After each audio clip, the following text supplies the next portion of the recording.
Hey everyone, good to see you guys here today and welcome. Welcome, good morning, good afternoon, good evening to where you're at in the Flight Sim world. This is Viperstrike 95 and it's great to have all you guys here. So yes guys, we were been thinking about it, and yes, this is the 500 follower celebration stream today. But I wanted to do something a bit different, so I was waiting for the next hub for the virtual airline to come out and do a flight off of there. So now we're actually here. And if that looks familiar, it's because we're actually at Lake Tahoe today. Kilo Tango Victor Lima. It's South Lake Tahoe Airport. And we're going to be doing some bush flying today, which I haven't done in actually quite a long while, is a good bush flight.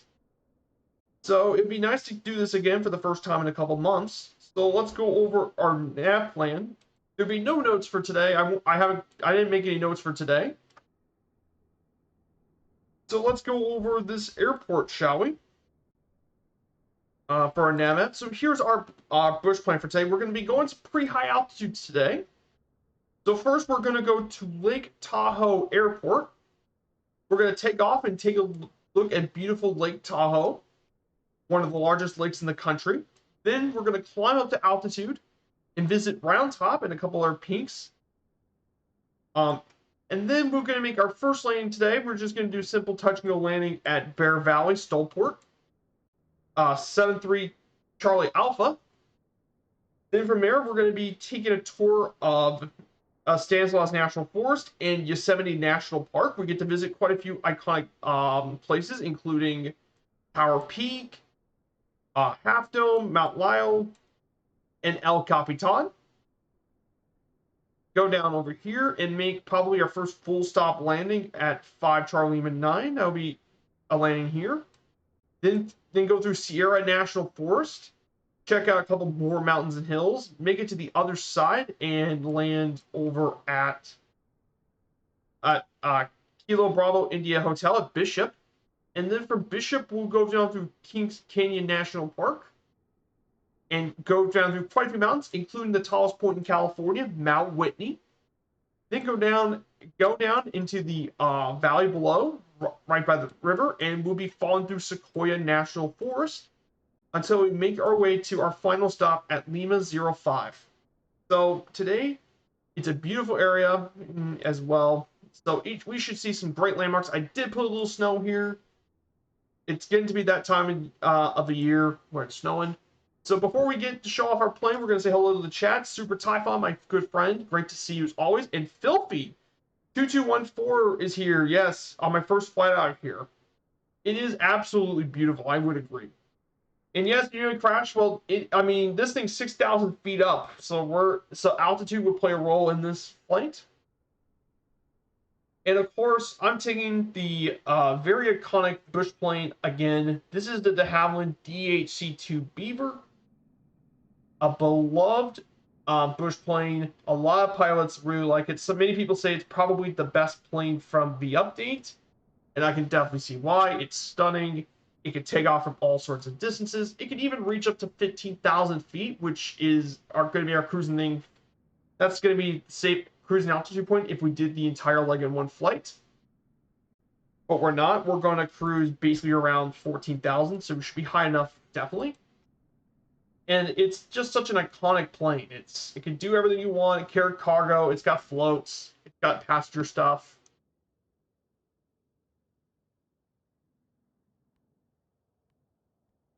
So we're just going to uncover this plane for a bit.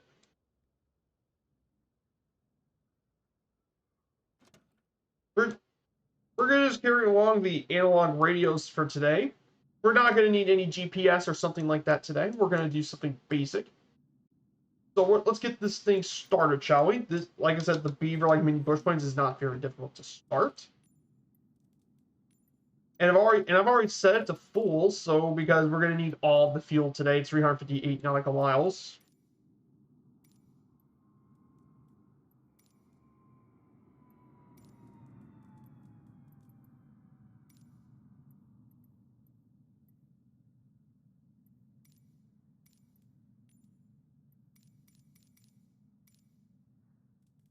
We're going to do this.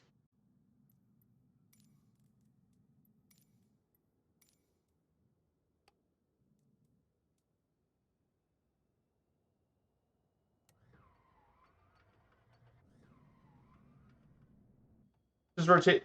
The engine's cold because we got snow today, so we're gonna get cold. Hey, Mongo7, good to see you. Initially hated the DC3 as it killed me at first. New rule, lots of nose down. Yes, that's why the trim mentioned you have to put the trim down. Okay, we gotta do that. Clear the preparator is clear. We're gonna the master battery switch is already on. We're gonna keep to the full tank. All of them are fuel. We're gonna go ahead and set the magneto to both. We're gonna put this into full mix, but we're gonna have to lean the engine once we get to altitude. We're gonna strip the primer 4 times.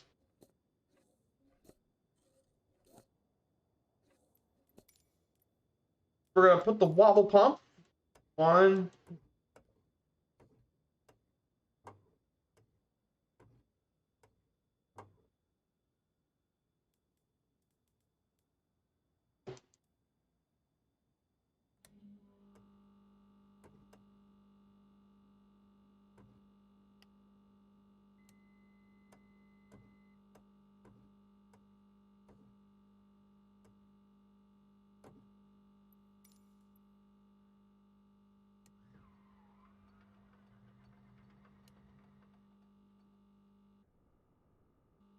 I guess that's not working.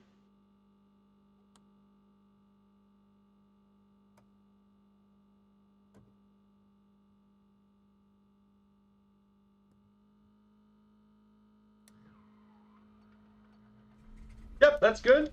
Thank you. Thanks so much for the compliments, Mongo. Yes, I fired 500. Yeah, the DC3 will take some getting used to with the trim. But outside of that, though, the DC3 is an absolute blast to fly. I really do like the DC3. I think it's a great plane.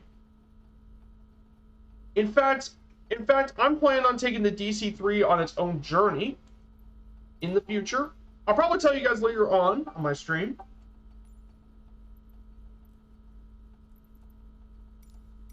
Yeah, everything looks good. The beaver's getting ready to get started. We're going to go ahead and turn on some lights. Nav light and beacon light, strobe light. Booby turn on. I don't think we need them. Oh, C47, I hope soon. Yeah, I think Airplane Hound is going to come out with an update. I know Jay Winokur has mentioned that as well.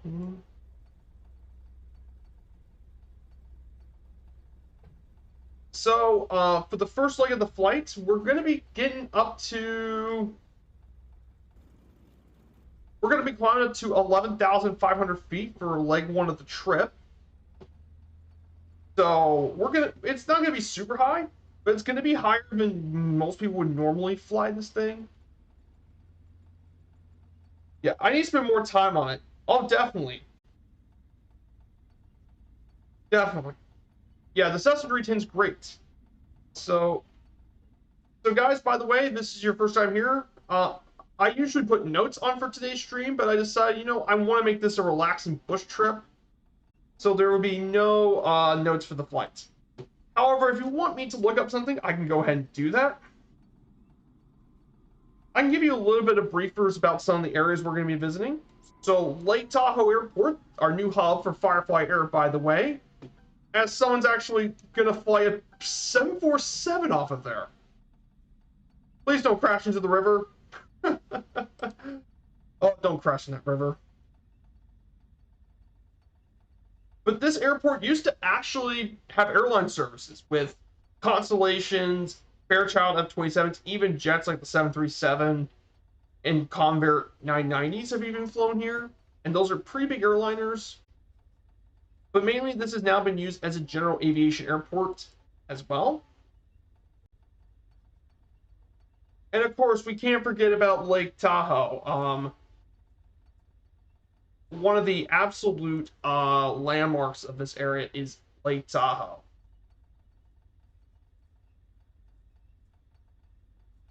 Do you know they stopped airline services? Yeah, they did. They stopped airline services as recently as 1999 and 2000. 2000 was the last year they had commercial airline services. And they still haven't had any since. Even though the runway is actually big enough to put much of the smaller airliners. You could definitely put some of the smaller airliners But like I said, this area is kind of difficult to land. That's why most airline operations moved up to Reno, Kilo Romeo November Oscar. But that's what's great about Firefly Air is we actually have had airline services. We can do it fictionally, as if those airline services never stopped. So that's really cool.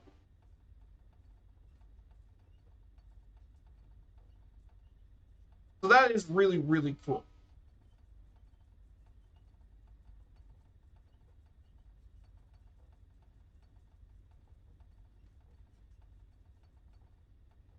We're going to go ahead and turn right. So yeah, once we take off, we're going to actually head towards Lake Tahoe for a bit.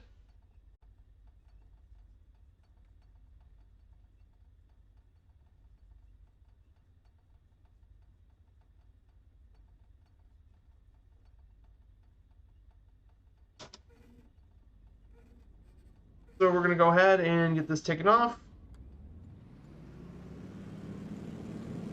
I'm also going to lean the mixture a bit because we're getting to really high altitudes and I don't want to actually waste as much fuel. And we're off.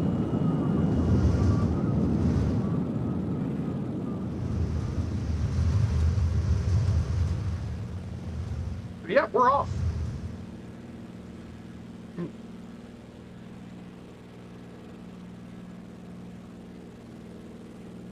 So, but hey, Iceman 333, great to see you, Iceman. Great to see you. So, Iceman, I wanted to ask you something. I haven't seen you in a while. I hope you actually enjoyed the new helicopters they've added into the sim. Good to see you. Once I get in there, I'll give you a shout out. I just need to get this thing in the air for a little bit. Let me go ahead and get the shout out for Iceman. He's actually from my home state of Indiana, by the way. He does a lot of helicopter services. Does a lot of helicopter stuff. So if you like helicopters, you can definitely check him out. I know if you like Joel, you'll like his streams too. So yeah, we're doing a 500 follower celebration flight all across the Sierra Nevada mountain range. So yeah, let's see who else is in the air with us today. Sunday Friday 1200. Nice. So now we have Lake Tahoe.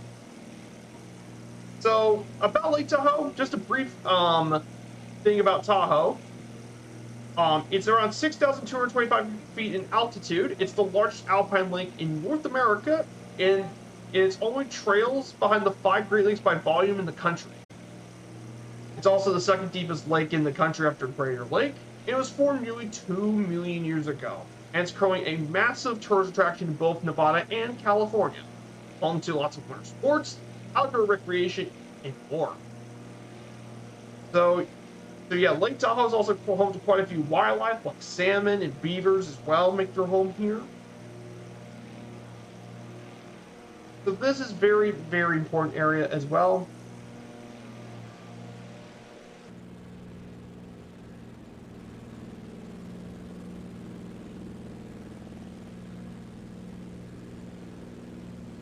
Just beautiful.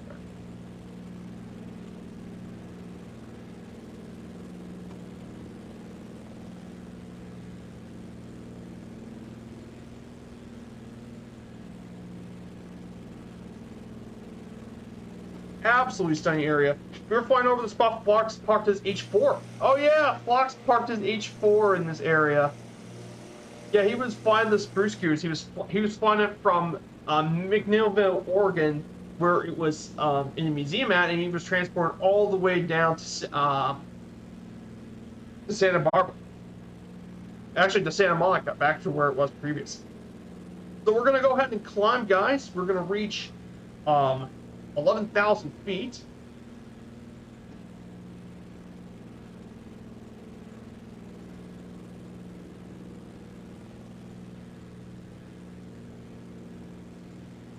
So yeah, I mean, the view from here is absolutely stunning here.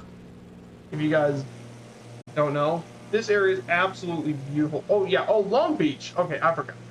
There's Mongo in the Hellcat. Oh, boy. Can you land that Hellcat there, Mongo? Some of these strips aren't really big. The first one's 3,000, which isn't bad. But our second lane stop is going to be 2,300 feet. Bishop would be no problem, 7,000 feet. And then the last one is Kernville, which is 3,500. So I guess you could land them in each of them. But still, it is not easy. And just got into Jenny. Oh, oh dear.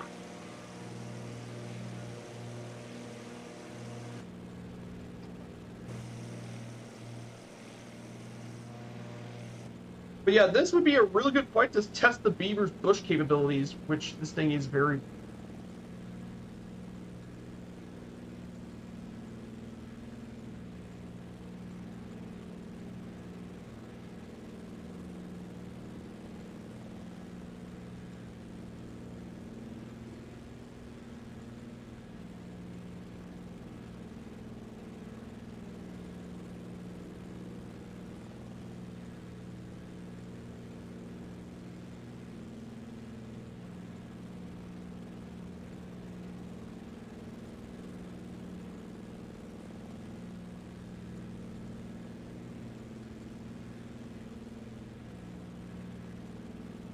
Oh, I'm going to get through stutterings.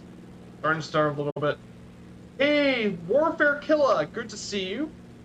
Mongo, still ground loop this thing a bit. At least you can slam it into the ground, sort of. Yeah, that's kind of the thing. This Hellcat is quite a bit of a thing to get around.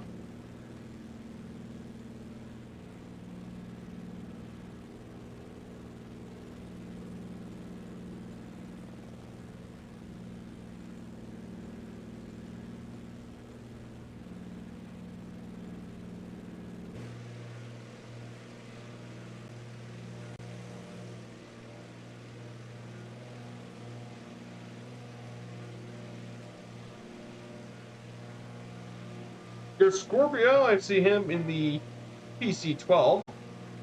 I'm doing well this morning, just celebrating my 500 followers achievement on Twitch. I've been wanting to do this follower celebration thing for quite a bit.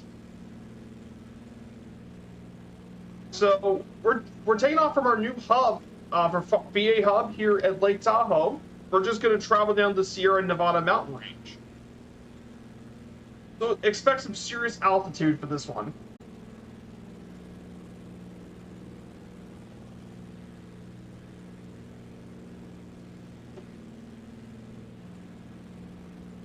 No, oh, thanks so much, Warfare Killer. Actually, you're more than welcome to tag along in the route, actually. I'm on the East USA server, Warfare Killer, and the closest airport, here's our routes. Closest airport is Lake Tahoe, but Bear Valley, which is 73 Charlie Alpha, is going to come up pretty soon. But you're more than welcome. It's a group flight for today. So you're more than welcome to come along on the group flight whenever you want.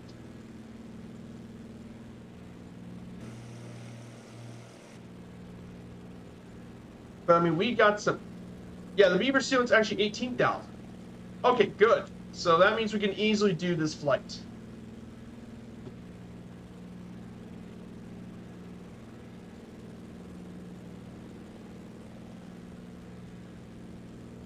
All right, you might meet me at Stone 3 CA.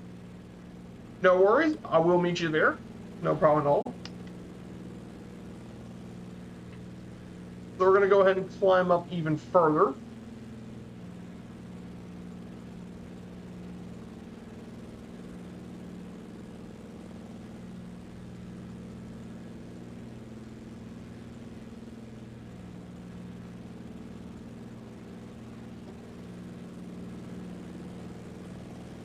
But I mean, it's absolutely crazy we can go this high. Yeah.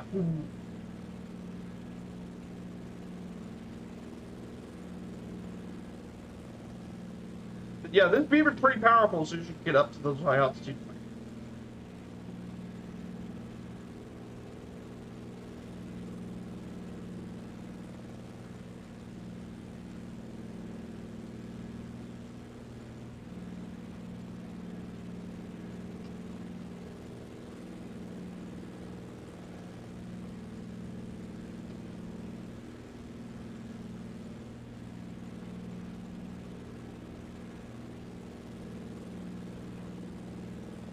This is great.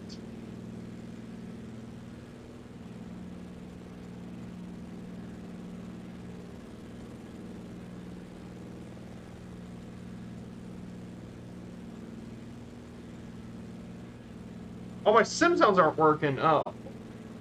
They were working earlier today.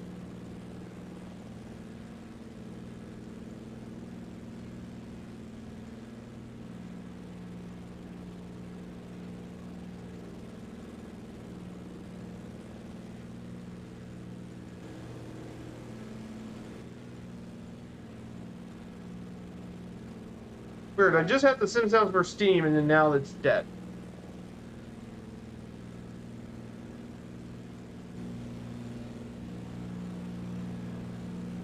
Oh. Okay, that works. Okay. Alright, I got the sim sounds back.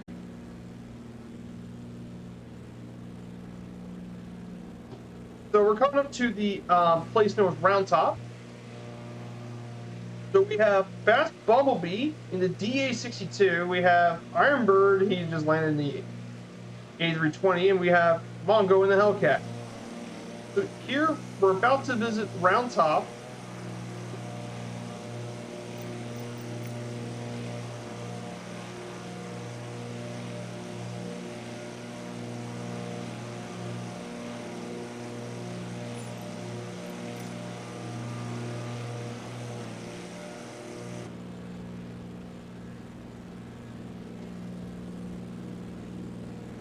Yeah, this area is absolutely beautiful in the flight sim. This area is just really nice. And that's why I'm glad the community voted for it as well. So by the way, Warfare Killa, I'm also part of a new VA airline, Firefly Air. And we're in this location, KTVL.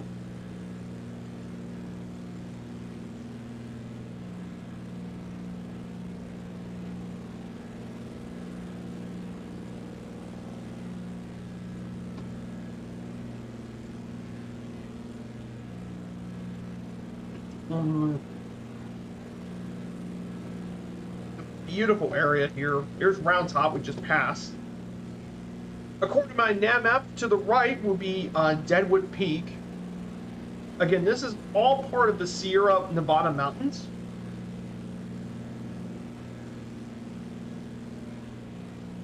Which basically this whole mountain range forms the backbone of the Americas. And this thing basically runs 400 miles north-south.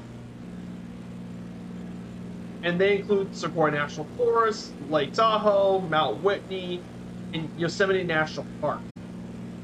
And it played an important role for the history of California during the time. So we're going to get some amazing area. Hey, Planet Neutral, my friend. Planet Neutral, great to see you. Let's give my good friend Planet Neutral a shout out.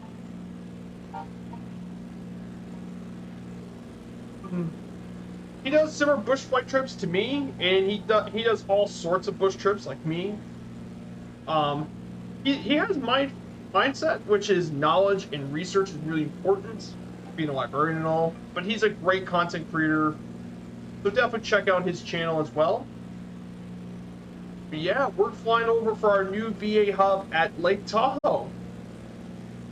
Oh, you actually been to Sequoia and Yosemite? Oh, I would love to. I would kill to go to Yosemite in real life.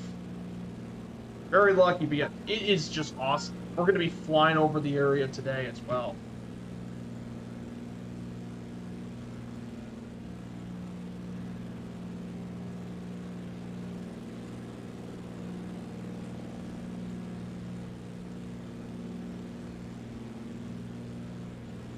This is a stunning area as well.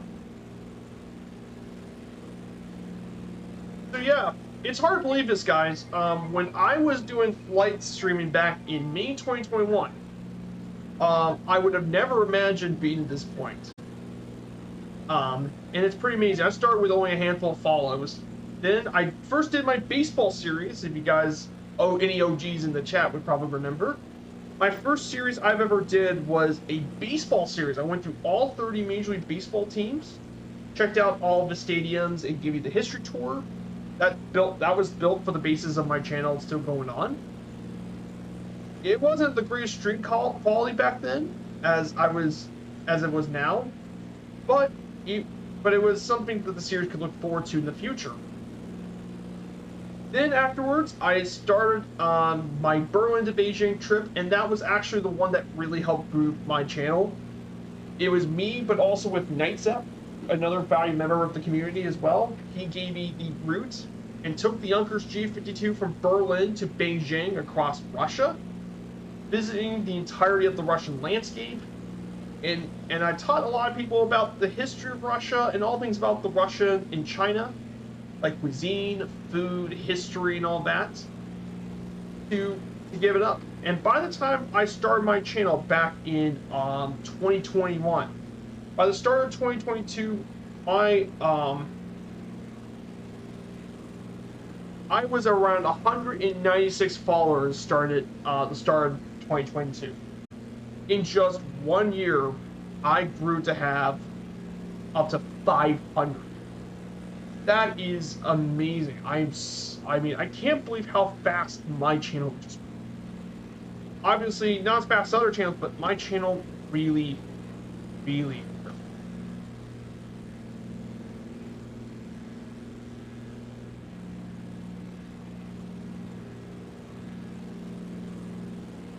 But it just shows how much things can change from then as well.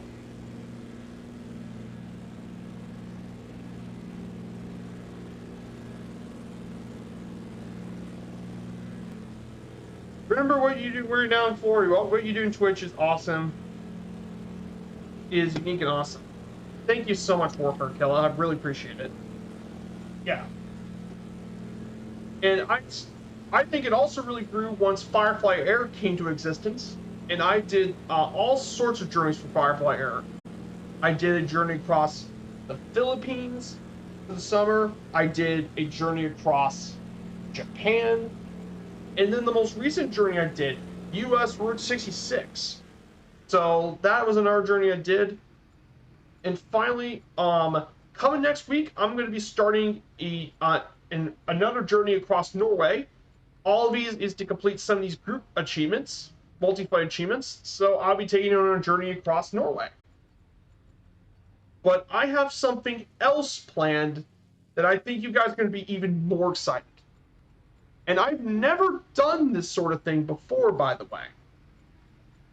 I'm actually going to plan on doing an around-the-world trip in a DC-3. Expected to come at Christmas, I believe.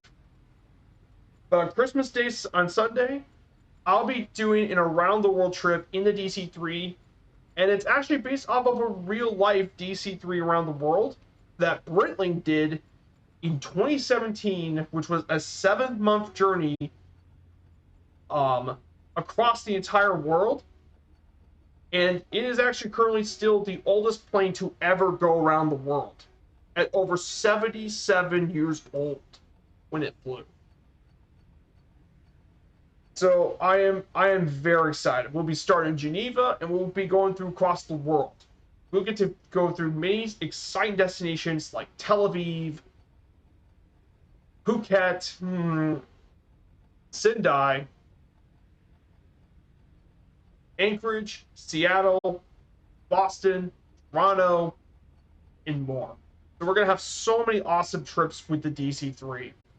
I don't think anyone's ever done yet a DC-3 around the world stream, so I would love to be the first.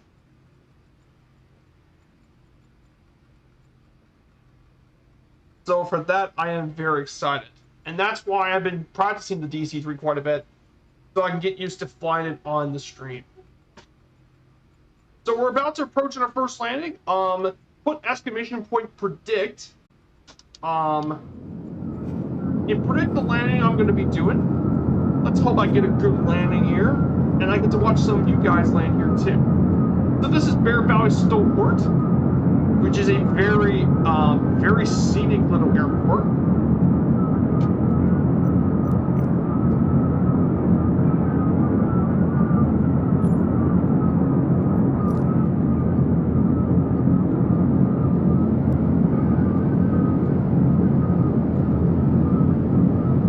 Sounds nice. Oh, it's going to be very nice. I'm going to be a very happy camper to show you guys the DC-3.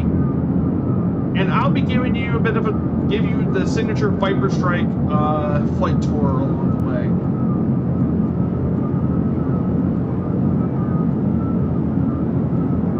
As for the rest of the channel, I guess I'll probably be doing those flights on Sundays since I have more time to do those on Sundays.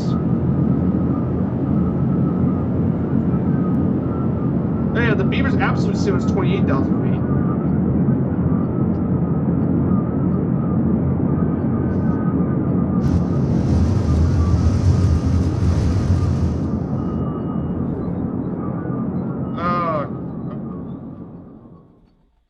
That was not a good start to the stream. That was not a good start. Sorry. Well,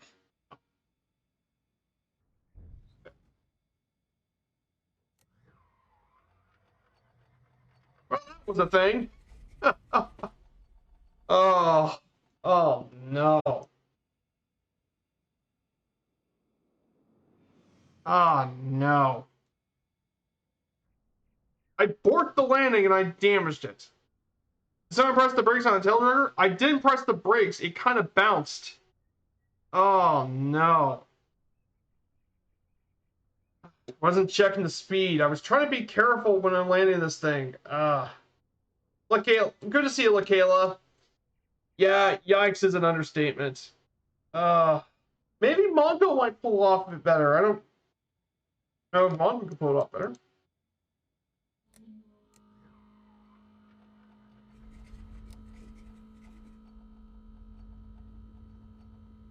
I'm going to try and get out of the way for when he lands. It's going to be a very bumpy landing. It happens. How are you? Good to see you.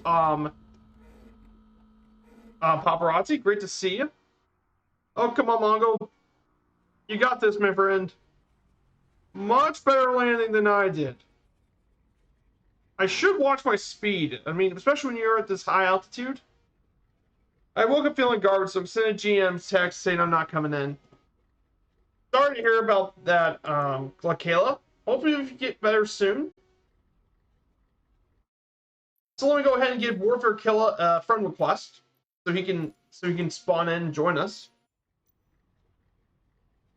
Oh, I'm doing great, Paparazzi. I love the new hub at KTVL. I'm going to add a couple more really good airport sites coming in the future.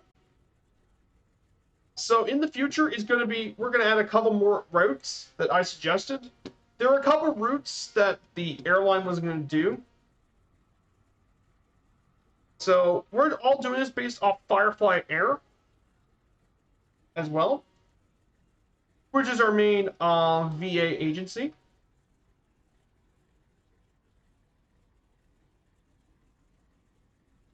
So for guys who have never joined Firefly, let me go ahead and show you.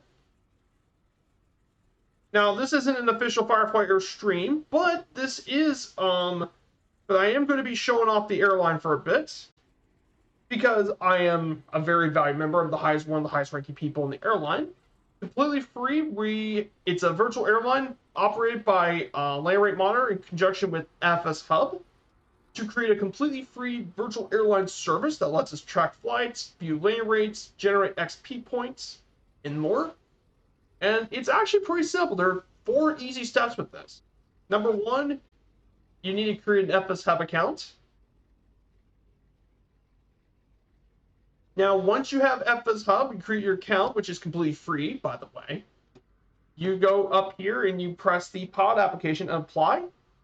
And you can wait for one of the admins to come in and pick you up. Number 2, this is where the real magic comes from, is you download the Land Rate Monitor. Now, as of right now for Microsoft, it requires FSUIPC. But this is what really unlocks the power, is when you combine this Land Rate Monitor with FS Hub. Because this will open the door for so much more. Like it can generate flight reports on FS Hub, it can generate lane rates, and it lets the virtual airline stuff do its work. Plus, it's got an arrow pad. You could geotag screenshots, and even have live traffic. Pretty cool stuff. Your third step is FSUIPC or X-Plane UIPC. If you're on Microsoft, FSUIPC or X-Plane UIPC. Now, if your system has issues with it, I recommend you not have this, unfortunately. I know there's a beta that does SimConnect, but like I said, it's a beta, and it may not always work. And finally, let me show you something really cool. So on Xbox, once you join in, we have Xbox pilots. Unlike most other VA stuff, you can use Xbox with this. All you have to do is submit a manual pirate, which is here, a manual pirate report. Click here. Let's do your call sign, FFA9510. Let's do the DHC2 de Havilland Beaver. All right, let's go take off from our new hub, 73CA. Hey, good to see you. In Big Red has just followed the channel. Thank you so much, In Big Red. Put your departure and arrival date and your time, and just leave a remark. Once you do that, you're pretty much set for your journey. And what's really cool is that people have already submitted power-ups. So let's take a look at it, for example. Let's do, okay, let's do, let's go look at Diedrich RSA's flight. He did it from a company route from Dublin to London Heathrow. So he actually submitted a picture.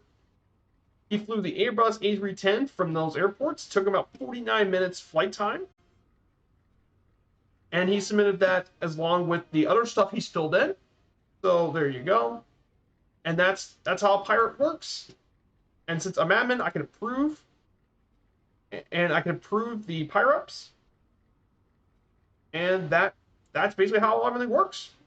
Plain and easy. So yeah, very easy. It's completely free, and Xbox pilots can get involved in this too. So it's a win-win for everyone. But yeah, it's great to see all you guys here. So let's go ahead and get to the next stage of the flight. Hopefully this time I don't mess up the landing like I did last time. But no, it's great having everyone here. Like Kayla said, I went to call the store to make sure the opening manager didn't have anything. I know there's a store 30 minutes before opening. She said pick up the store and said not opening before I can say anything. Interesting. Speaking around the world, a Post-Duel will fly the Antonov AN2. Ah, yes. That's a really iconic biplane, by the way. We're still waiting for this thing to come in the sim. I guess we still have licensing issues to worry about. And Big Red, first time chat. Good morning, Fireflies. Good morning to you as well, Big Red. So yeah, 500 followers celebration stream as well.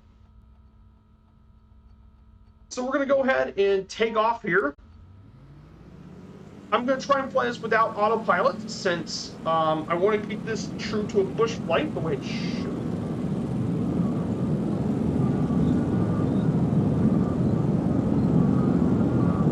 Now obviously we're at altitude, so this is going to take a little longer, and we're off.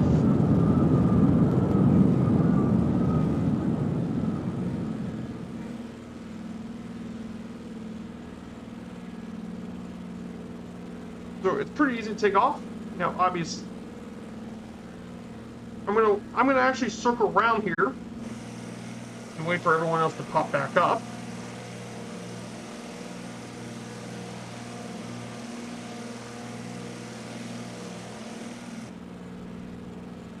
So thank you guys so much for coming along today on today's stream. It's been very, very important to actually have everyone here. It's just crazy how much this channel has grown, and I'm hoping to reach 1,000 by next year. That's gonna be next year's goal, 1,000. Just keep up the good, as long as I can keep up the good content that everyone would enjoy and all that. I think everyone's gonna be happy. So we're gonna wait for everyone else to get back into the air. Now, obviously, because we're at higher altitudes, it might take you a bit longer to get off the runway. Though in a bush plane like the Beaver, it shouldn't be that much of an issue. But on bigger planes, it could be a bit of an issue. I don't think the Beaver has much of an issue due to its much greater power. There's Goofier. Good to see you in the Plus PC21 as well. Good to see you. So guys, there's a couple of things I do want to talk about, obviously. So, first things first. Did any of you guys catch Fabio's stream last night? Yesterday afternoon, for me at least. Because, Fabio showed off a plane I was wanting since it was first announced, by the way. And yes, it is actually the DHC-7. And oh my goodness, that thing looks so amazing. I mean, I was just blown away. That thing looks so good. Basically, for guys who don't know, the Dash 7 is basically, it's basically double a Twin Otter. You take a Twin Otter and put two more make it bigger and put two more engines on it. But it is just, it looks amazing. And to me, it's definitely going to be a first day purchase for me. Though I'm still waiting for reviews, but if I know the work SimWorks Studios have done for their products, and what they've done is top notch for the Kodiak, so I'm very, very excited to see what they can do with the Dash 7. So yeah, I can't wait. It's going to be an absolute joy to actually fly. And I think it'd be great. It'd be great to have a regional airliner as well. Oh yeah, speaking of which, in February, I mean, we have World Update 12, and it's going to be something a lot of people are going to be very happy to hear. That's because it's going to be New Zealand. We're getting the New Zealand World Update. Hopefully this will be better than the Canada World Update we got, but they're going to add 6 new photogram sheet cities, at least 4 new airports, and 30 POIs, they said. Improved aerial imagery, which is going to be great. New Zealand's a stunning region, so it's going to be even more exciting as well. And then they come up with a new local legend, another DHC plane. It is the Caribou. And Orbex is making it. Hopefully it'll be better than the previous Orbex World Update plane, the Fokker F Model 7. So I'm hoping it's actually be pretty good. And it's set to launch either the 7th or 8th of February, which is right around my birthday. So I'm going to be pretty happy to see get me made. So very, very excited to wait for HEPA, for New Zealand, I mean. Very, very happy to hear. So yeah, that's 2 really huge news that I wanted to talk about here. But I am extremely excited about it. So let's go look flying along here. So we have Mongo, we have Warfare Killa, we have Goofier flying along. We have thanks you 3 for flying along today. And we have such an amazing trip going here through the beautiful Sierra Nevada mountains.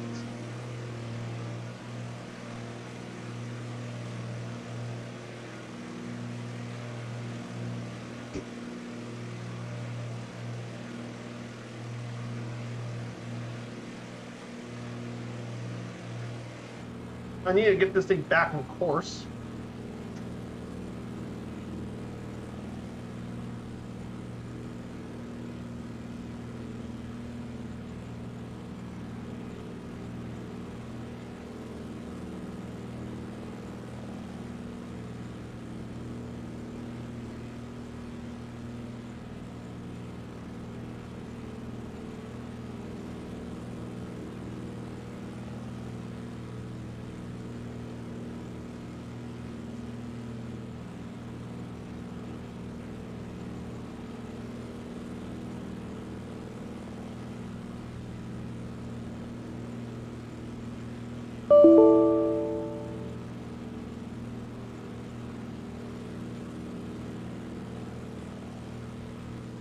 I'm going to be driving through these mountains next week. Oh, that's going to be awesome, Big Red. That's going to be stunning.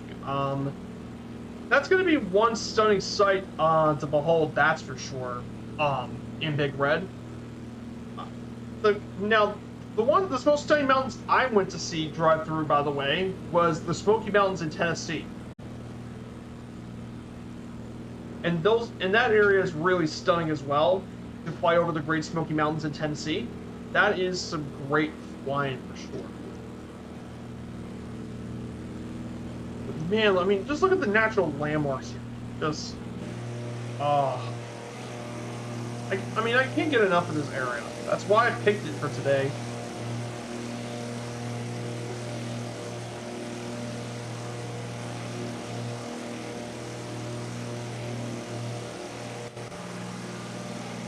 Dream is to buy a cabin in the Smokies when I retire.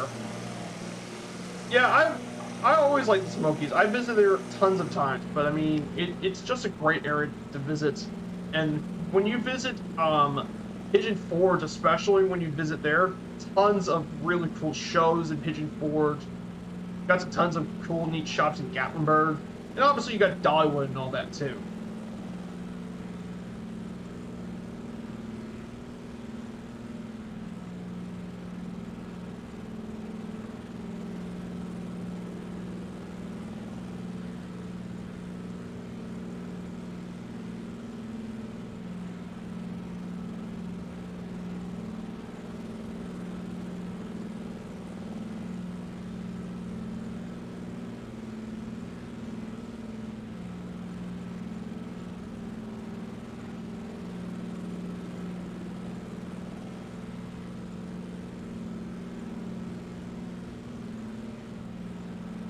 Yeah, I love the Smoky Mountains. It's great.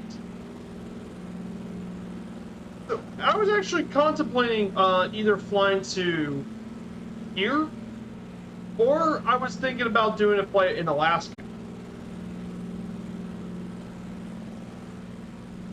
But I'm very happy that we're doing here in the Sierra Nevada today. I may hopefully bring back the Bush series once in a while, maybe be like once a week or something, like once every 2 streams or something. Just bring it back once in a bit. And make it not the research heavy streams, since that way I can take a break from it and just do some simple flying. I think that would be really good too. So by the way, guys, let me show you something else with Firefly Air. Let me show you something else too. So let's go, I'm gonna go over the routes. We got tons of routes on this. But let me show you guys the routes from our new hub. Now, yes, it's across the entire United States, but also not just the U.S., but also in Alaska, Hawaii, Mexico, and even a spot in Cuba and Canada, which is massive. We have tons of routes, and when I was originally compiling routes for this hub, for admin stuff, I kept it within the regional area like California, Nevada, Oregon. I wasn't expecting cross-country routes.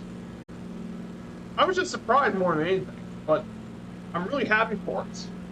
And we got tons of great route locations all across California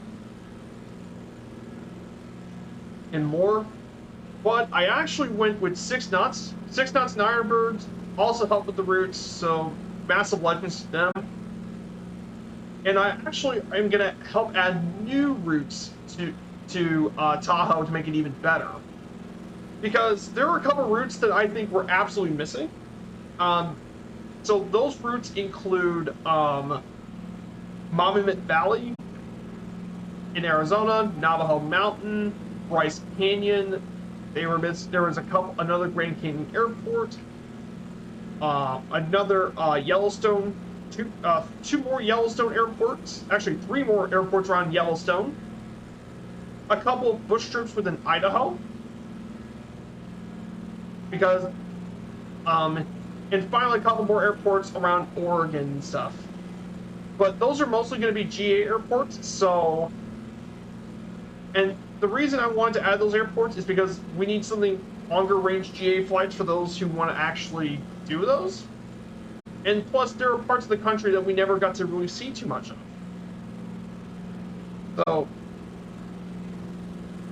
So yeah, that's going to be our new routes. So we got something for this route for just about anyone. So, yeah. Just wanted to show off the new airline routes, too.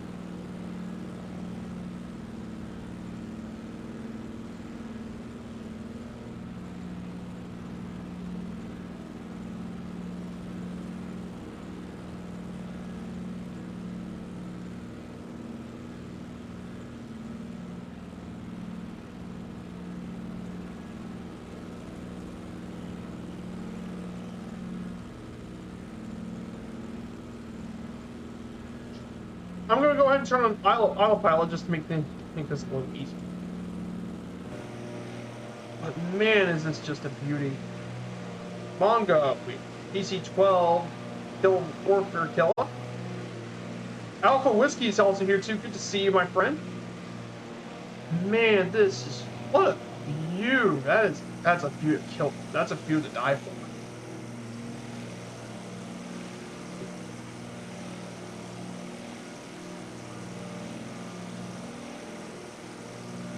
So we're going to meet White Mountain and as well.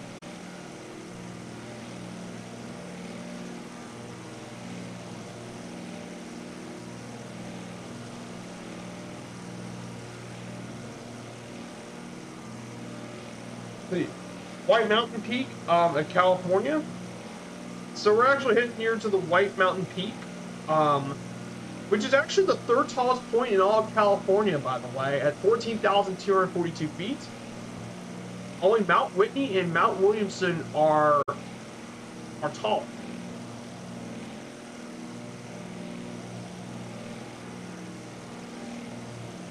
Hey, FSTV Lockjaw, first time check. Great to see you, my friend. Welcome on. We're doing a group flight. This is to celebrate my 500 plus follower achievement, which is a pretty big milestone for my channel. We're flying off from our new VA hub. We're heading our way over across the Sierra Nevada mountain range in the de Havilland Beaver.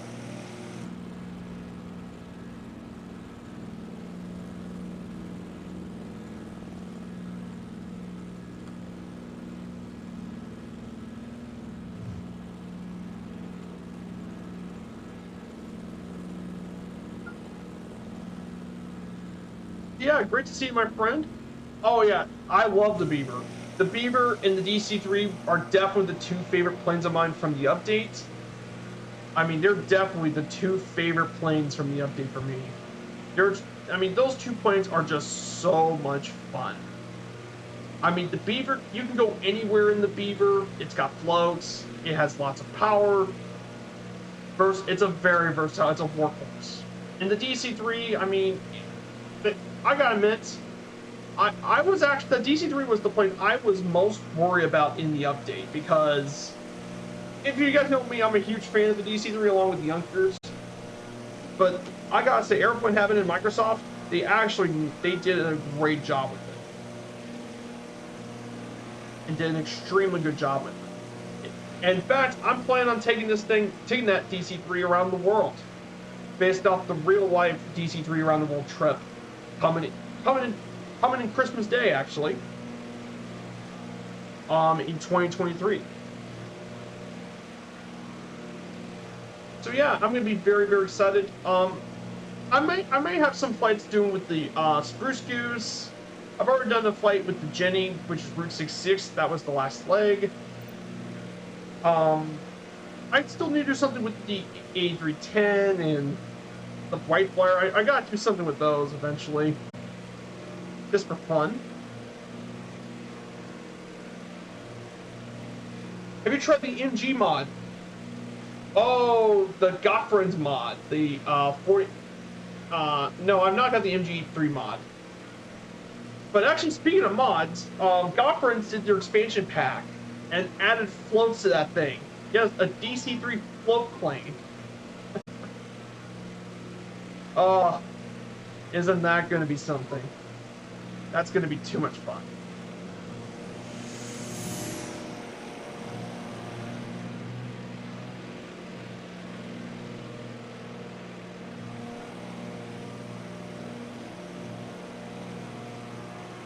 Yeah, it's by Imgoge.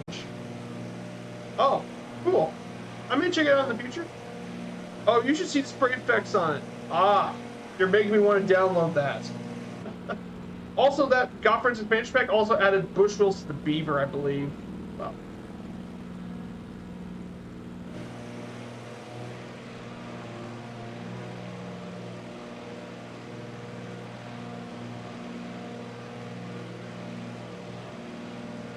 just stuff.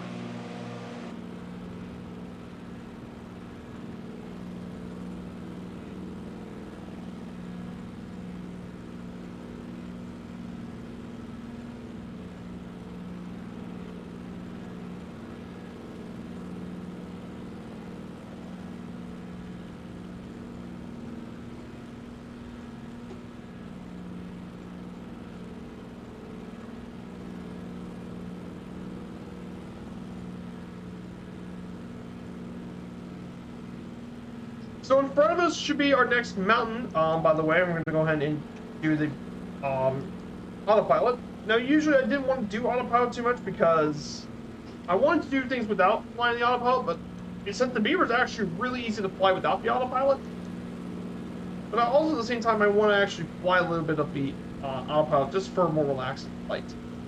With the Engage mod, you can actually push the tail up during takeoff. Ah. Yeah, I mean, I could do it too, but you would have to really put the trim down on that DC-3, though, to make it easier. But yeah, that definitely sounds like a really cool mod. So in front of us should be Mount Patterson. So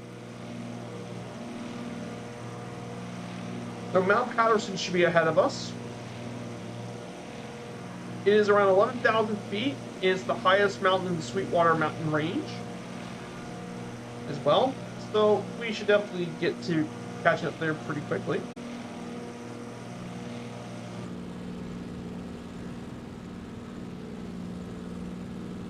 But definitely just beautiful area.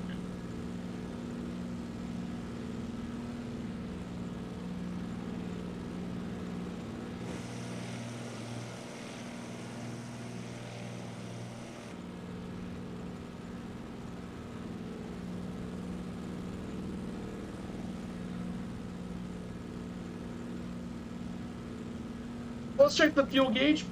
Hey, Infidel Fireman. Happy 500. Thank you so much, my friend. Actually, by the way, let me give you this. Guys, check out Infidel Fireman's channel, actually, if you guys don't mind.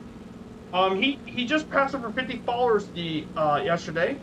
He did, and hopefully we guys can check out his channel and give him the support to become affiliate. So definitely support Infidel Fireman. I've seen him on my streams, but also on Scruffy Team streams and others. So check out Infidel Fireman's channel. I saw him last night flying the F-16 Falcon, or the Viper as they popularly nicknamed it.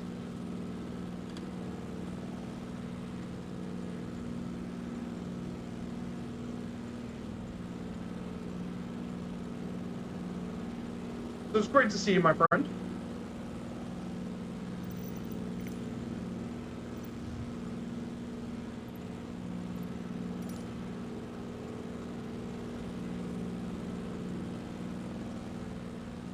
So yeah, no worries, Infidel Fireman. Definitely deserve support. I love helping to support the smaller content creators. I mean, because I myself was one of those small content creators as well. So I'm happy to support the community as well. Oh yeah, the Hellcat. Yeah, I don't have the Hellcat, unfortunately. I'm probably going to get it in Christmas. It's between that or the Dash 7 I'm going to have to get for Christmas. It's going to be expensive. I probably want to get the Hellcat and the Dash 7. So, I mean, it's going to be an expensive Christmas for me. There's going to be quite a few things I probably want to get.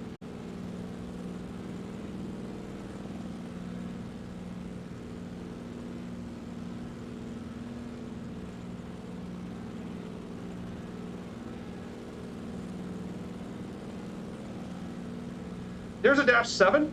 Oh, yes. Dash 7, Fabio was showing that off yesterday, the Dash 7. He said it may not be out for Christmas. Yeah, he said it might be out either by the end of the year or early 2023. Yeah, Dash 7 looks absolutely amazing, Lockjaw. That's a plane I'm going to buy on day one, easily. A day one purchase. I mean, the Dash 7 is just such a really cool plane.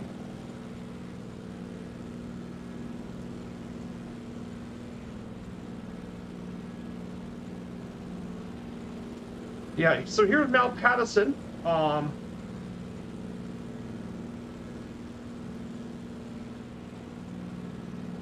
Mount Patterson's up here.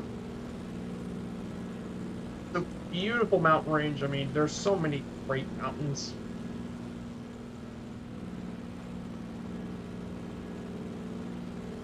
So we're gonna go ahead. I'm gonna go ahead and turn a little bit.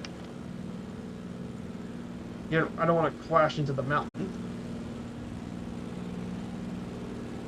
Yeah, I think I may need a butt kicker for Christmas. all those butt kickers. I used to see Captain Seppi use one of those. I mean, I don't have one myself.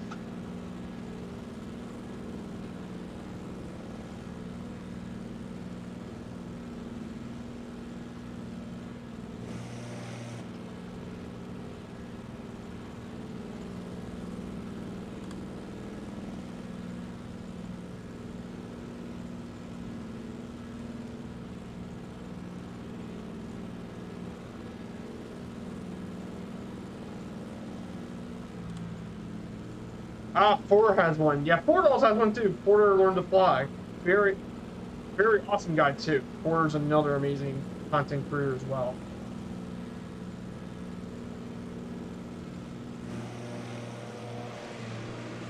Oh, I forgot to turn on back nameplates. There. Yeah, quite a few awesome people flying along. I mean, this valley is just... Now, I know you have the Beaver with autopilot, but remember, imagine flying the, Savage Cub through here.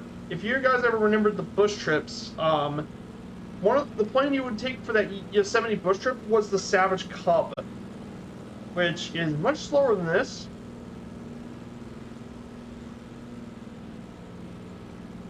And it didn't even have autopilot, so you had to manually hand fly that Savage Cub. Though it's still one of my favorite. It's still a bush plane I'll hold close to my heart, is the good old Savage Cub.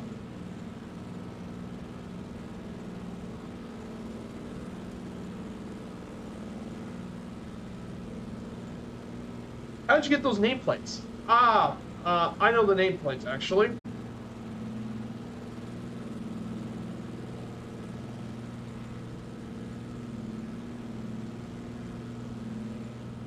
Here you go. Here you go, Lockjaw. It's this mod right here. Click the link, and it'll give you. This is the MSFS nameplates mod that Clumsy made.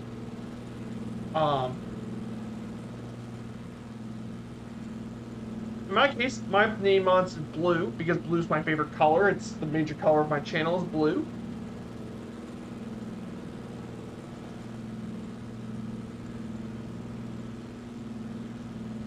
But it's a great little mod to have, and it makes the screen much less cluttery.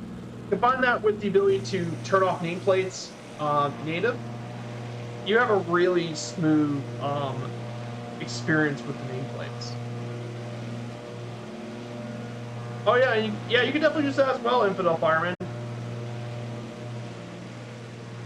But man, so many people flying along. That's awesome. All you guys are flying along. That's awesome. Awesome to see you guys flying along. And also, it's great to have the lurkers here too.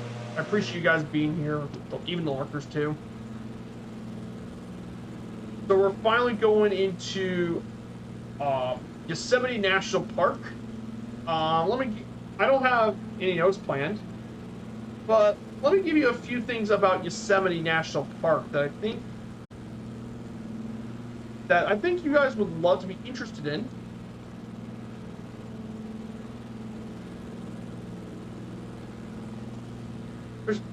There's currently some really historic national park. Obviously, Yosemite is very famous for a lot of its sequoia trees.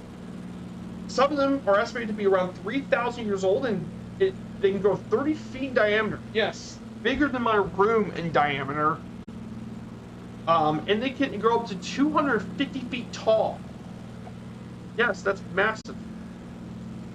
and they're the third longest lived tree species in the world. And also, like many other mountain ranges and hills, they were actually formed by glaciers. Tens of millions of years ago, were formed by glaciers.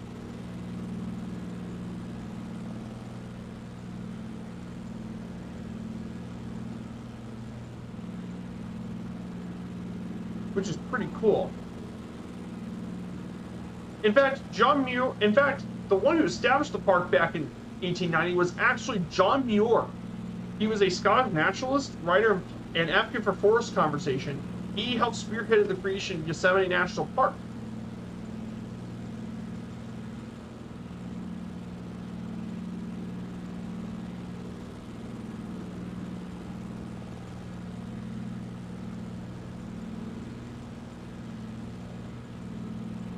But it has many iconic features that I think many of you guys would like.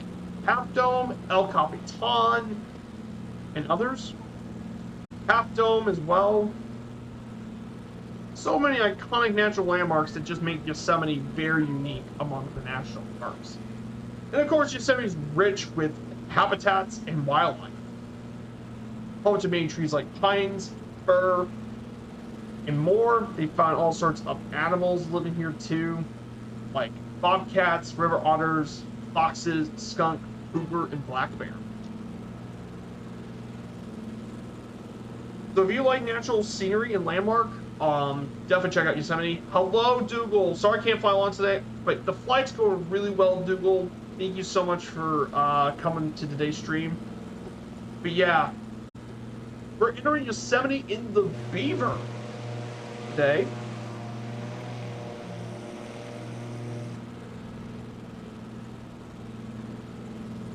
I try to clean this engine a bit because we're going to get really high altitudes.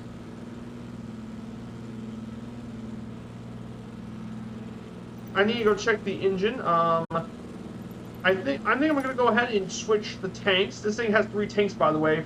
For those who never operate the Beaver, this thing actually has 3 tanks.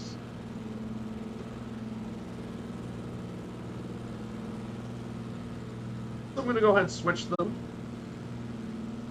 But yeah, this area is absolutely beautiful.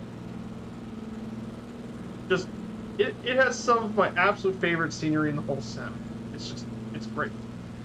And by the way, Dougal, I absolutely love the new VA hub in Tahoe. I'm glad the community voted for it.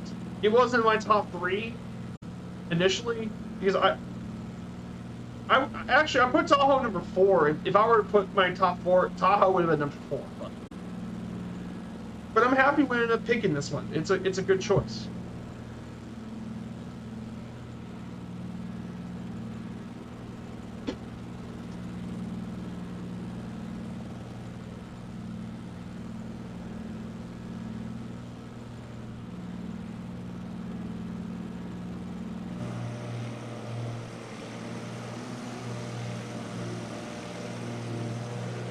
Yeah, so many beautiful landmarks today. I'm very, very happy.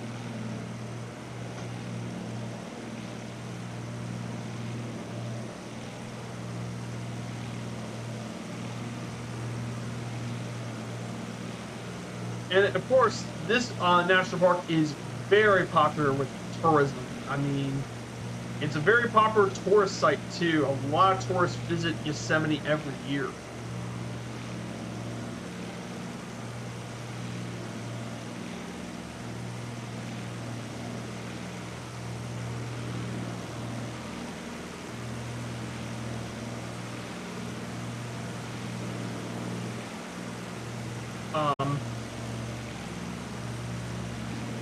So on average per year, Yosemite National Park is 3.3 million people visit Yosemite, which makes it the 21st most popular national park in the country. The most popular amusement park, most visited national park in 2021 was actually Blue Ridge in Georgia, followed by the Great Smoky Mountains.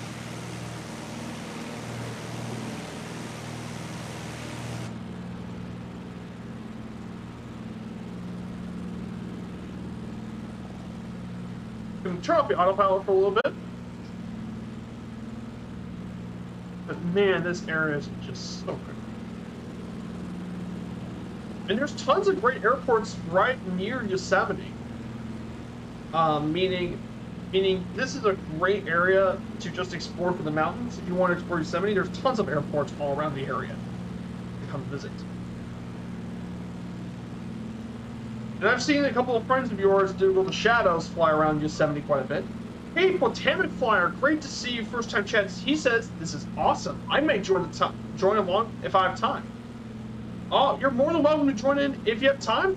Feel free to join on our flight today. Botanic Flyer, feel more than free to welcome to fly along whenever you have the time. You fly around the Arkansas backcountry. Oh, cool, the Ozarks. I actually did a whole stream on the Ozarks, and it's a very underrated area to fly in the American South. I absolutely enjoyed my time in the Ozarks. It's a beautiful area. I visited Branson in real life, and I think it was a really beautiful area. The Ozarks were absolutely fantastic. Very, very underrated.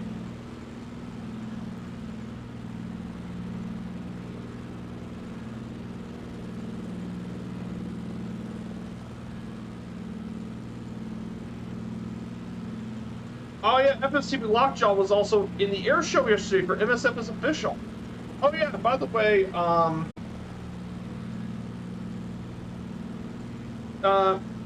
yeah, MSFS Official actually had the air show yesterday.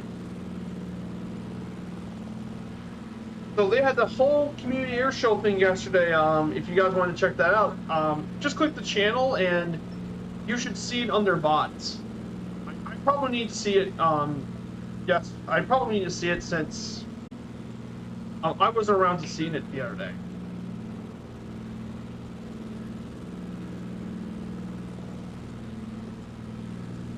There's like Twin Peaks up here. It's Twin Peaks as well. Man, this is prime bush country, as Okandu would probably say. My first air show in a few years yesterday, says Lockjaw. Ah, cool. I don't think I'll ever get to be good enough to do an air show. I'm just not that. I'm pretty talented at flying, but I'm better at flying GA and giving information than I am with an air show.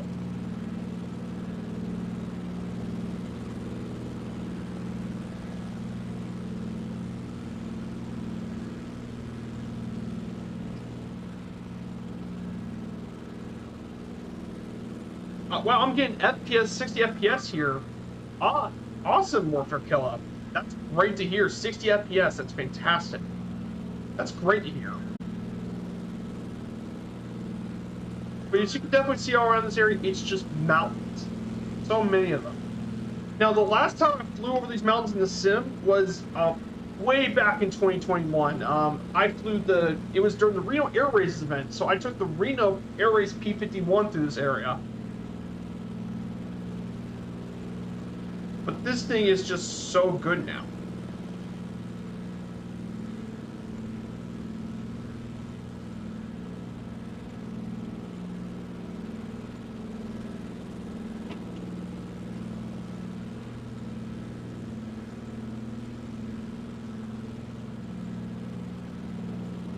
Scruffy killed it as well. Yeah, Scruffy was great too. He's the narrator of the FS Thunderbirds. Actually, speaking of Scruffy Tam, I know he's not here, but the Scruffy Tam, the dude is an absolute legend as well. Oh yeah, and he's the Lord of the Socks for a reason. The awesome dude as well. And of course, one more shout out as well. Obviously, I mean, we couldn't have Firefly Air, and I think to my biggest supporter of the channel, I mean, without question, the biggest supporter for me on this channel, and a guy who's helped me since the very beginning with my stream, it is Two-Tone Murphy. I mean, I wouldn't be here without Murph and his community. Murph and his community has helped me since the very beginning as well. I mean, without Murph, I wouldn't be nearly as notable. Awesome dude. Amazing flight sim guy. Very knowledgeable as well. FSTV Lockjaw has just followed. Thank you so much. But Murph's community is just so awesome. Murph's earned it. I mean, if it wasn't for him, I would have never got my start here on Twitch. Merge community is what inspired me to be a streamer at the beginning. So, thank you so much, Murph, if you're in the chat. Thank you so much. Massive shout out.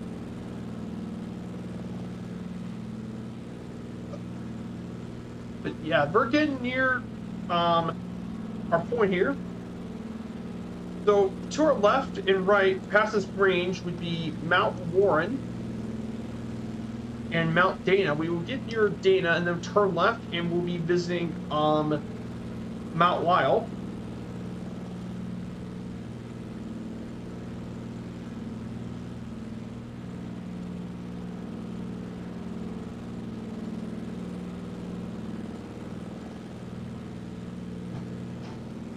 But yeah, this part of MSFS in Yosemite has actually been modeled by a solo, so we should definitely see some really cool natural scenery. And yeah, and I'm definitely going to stop there and take more than a few pictures. And speaking of pictures, I have a Discord, by the way. If you guys like this content, and after you follow, I recommend checking out the Discord. I'm going to need to be working on better updates, but I have a Discord. It's where I put all my streams and my pictures. I also have videos as well of different locations we're going to fly to and all of that. Hey, freaking yeah, comes in first time chat. How's the skies faring today? Oh, the skies are faring great today, my friend. So we're actually in Yosemite National Park for 500 celebration. We took off from our new VA hub at Lake Tahoe. And we're flying across Yosemite National Park in the Sierra Nevada mountain range. And I gotta say, this is an absolutely stunning area of descent. Definitely among my favorites to fly. If you don't mind flying at high altitudes. Which this de Havilland Beaver can absolutely do. But yeah, it's great to see a new face here as well. It's always great to see new faces and new people here as well. So yeah, if you feel like joining in on the flights, I'm on Southeast Asia server. Your closest airport is Oscar 24. And Epic Fool for the first time chat. Epic Fool, my good friend, good to see you. First time chat. Thanks a lot, Epic Fool. 500 was a very huge goal as well. That was my end of the year goal. I was surprised. I actually managed to break it before the end of the year. But it was thanks to so many awesome people. I was finished the flight though. I thought see who was streaming what. Ah, you came to a good place, freaking yeah. So all you guys are here for the first time. I do flights on Sundays and Wednesdays. Sundays at 1500 Zulu and Wednesdays at 1700. Mainly my main flights is GA, obviously. Though I might dabble in with the airliner streamer too, just to mix things up. Usually I actually do a lot of slideshows and presentations made before the stream. So I would teach you guys everything we need to know about flying. For example, in my upcoming stream, I'm doing about Norway. So I'll be talking about all things Norway, like history, cuisine, cultural stuff as well. And then the last stream I did, which was Route 66, I talked about all the locations, the history of the road, all the different landmarks on the route, which was really cool. And when I first started, I did baseball. That was my first stream, and I did the history of the teams, the sport, and all that. So yeah, that's what I've been doing every one of those streams, so if you ever see that again. So you did a flight from Jacksonville to Vero Beach. Ah, cool. Oh yeah, the Florida beaches are really nice. I've been to quite a few of the Florida beaches. I go to Florida every single year, basically, but Jacksonville to Vero Beach, those beaches are very, very nice to see and to view at. Those are, like, some really good beaches are out in this area as well. You're looking forward to it, says Infidel Fireman. Yeah, I'm looking for the Norway trip, too. To me, Norway in the sim reminds me of Southeast Alaska, which is what I went to in real life, by the way. So I am very, very excited. Yeah, the weather was kind of rocky. Lots and lots of wind.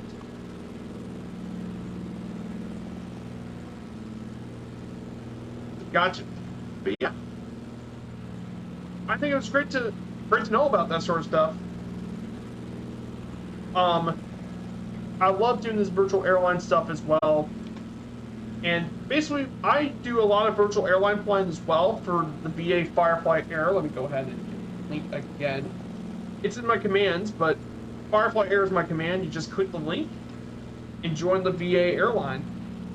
We have tons of people in our VA as well. We have, let's see how many people are in the VA. I think over 280 people. Yeah, we actually are 1 away from 290 and 11 away from 300 people, which is insane.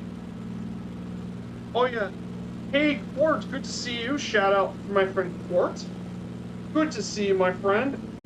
I would like to have a cup of coffee, but check out Quart's channel, another friend of Viperstrike, another person who's been on a lot of my streams.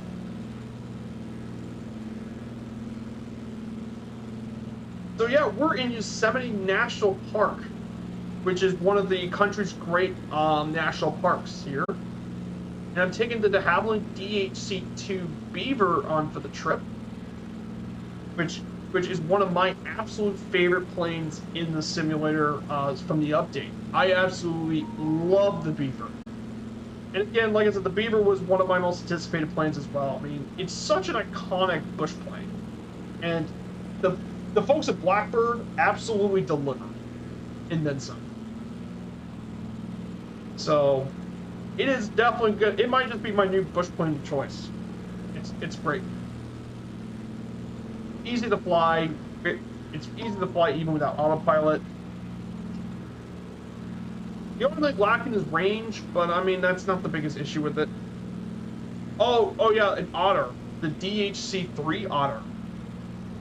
Yes, I would like to see the Otter as well. Maybe I know Blackbird used to make a Beaver back in FSX and P3D.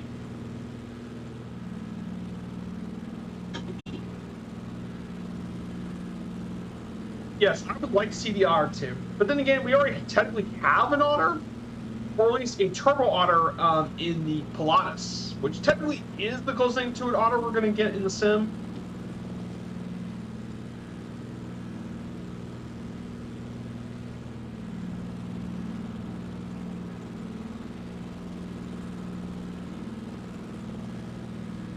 Yeah, Blackbird made a, like Super Typhon said, Blackbird made a P3D in one P3D. But yeah, I would like to see an Otter, or maybe even a Turbo Otter. That would be cool too, because a lot of bush planes use the Turbo Otter too, the Turbine Otter.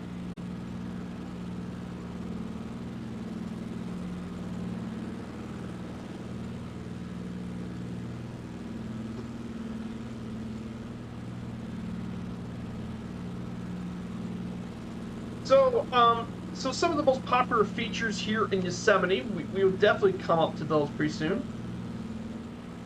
Milviz yet to disappoint. Yeah, Milviz has been really good. I mean, I haven't had their Corsair yet, and I mean I'm a big Corsair fan. I haven't got one yet. I just haven't got the opportunity to get it. The 310 I know is really good as well, and of course this Otter has been unbelievably good. Oh, they also made the Plus PC6 as well, the PC6 Porter, the original one.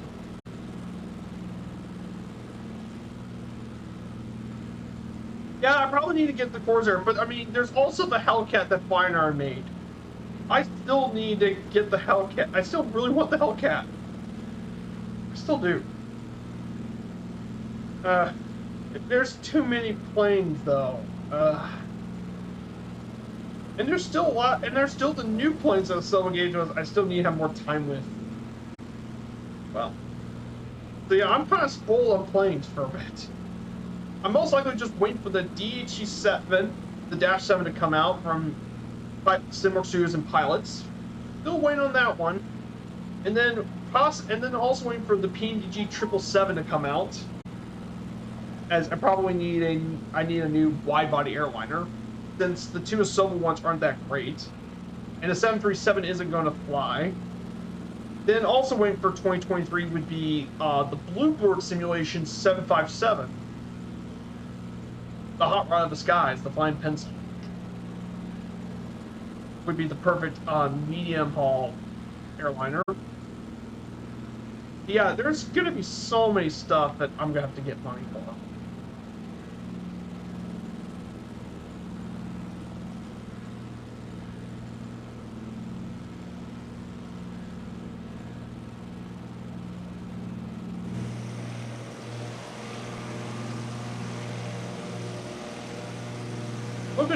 Look at the state of this, guys. Just look at it, the state of this.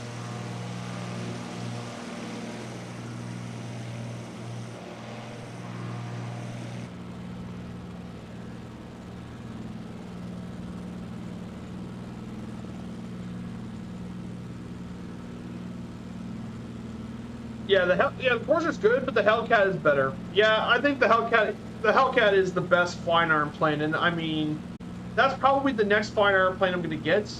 I had their original plane, the Spitfire, and that I love the flying arm Spitfire. It's a long time favorite plane of mine.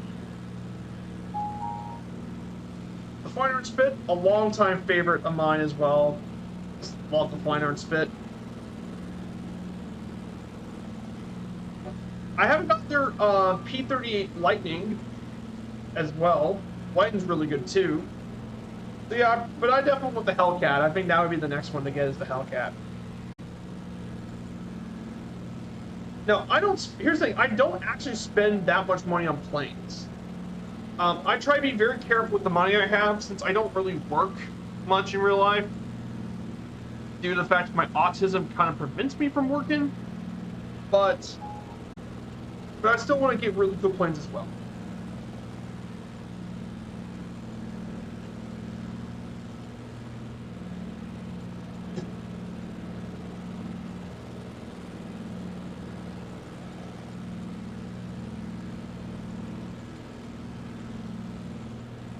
So some other stuff too. I did see that Orbex did a whole scenery pack for Dublin.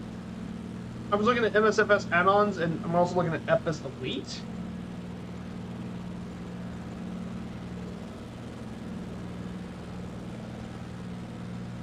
I saw that Orbex got a Dublin's Landmark pack, but from what I saw from Murph, he's kind of mixed on it. Not a bad scenery from what he told me, but there are definitely some issues with it, he mentioned.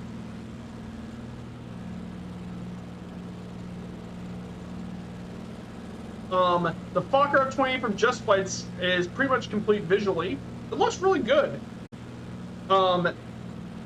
As a plane, which is another regional jet added to the sim.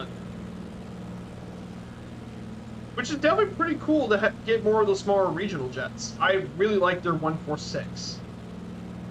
So I'm hoping this gets to be really good too. I know Just Flight's been fantastic so far with their planes, just like Blackbird. Just Flight have done really good too with the planes.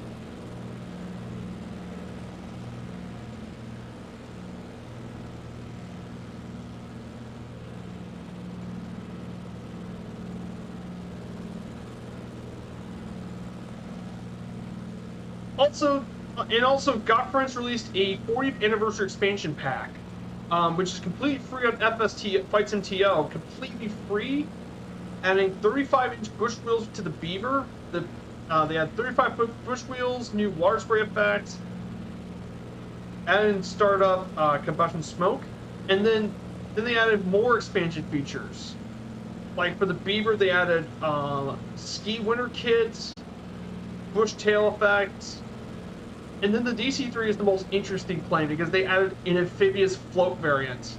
Yes, an amphibious DC-3. And as weird as it sounds, they actually have it's actually a real life thing. I kid you not.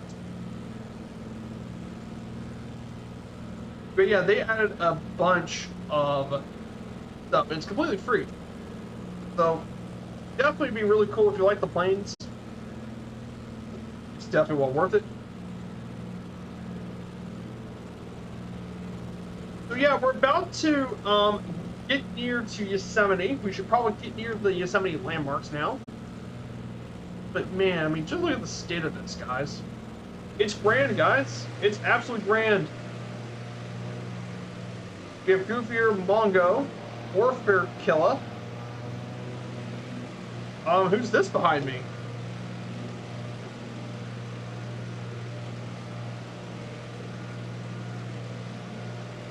Yes. Oh, Alpha Whiskey. That's who it was behind.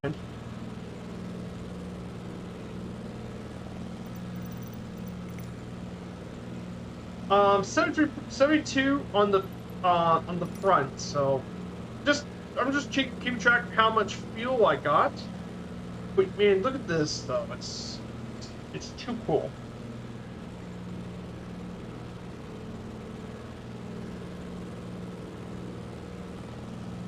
I'm gonna go ahead and start descending a little bit now. Just descend slightly.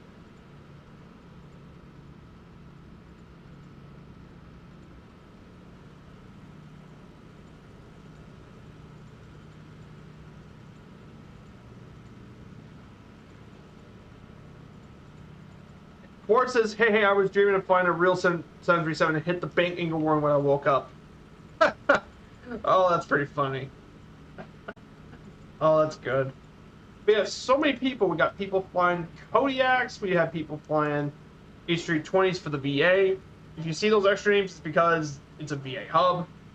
So we have quite a few Fireflies doing the VA stuff.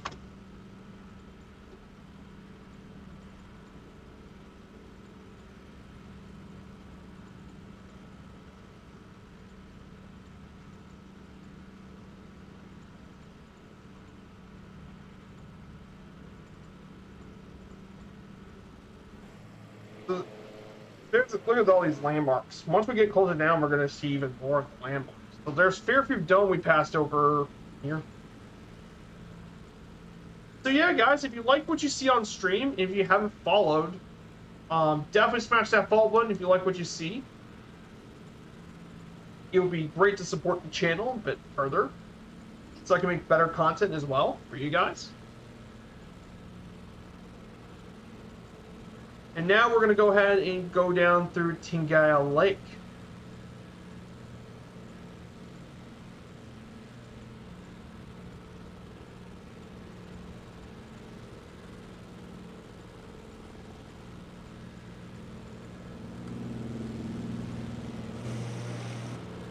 Last time I dreamed I'd borrow Howard's radio and forgot to get it back.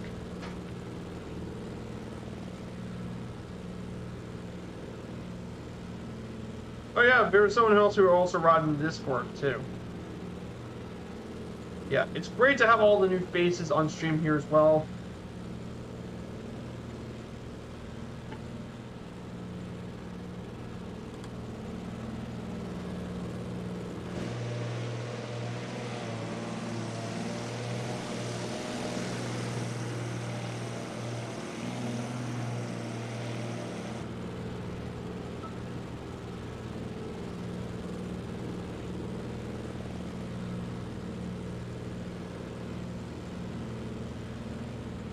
This is Tingaya Lake. If you go down through the road, Tianga Road, this is one of the many natural landmarks.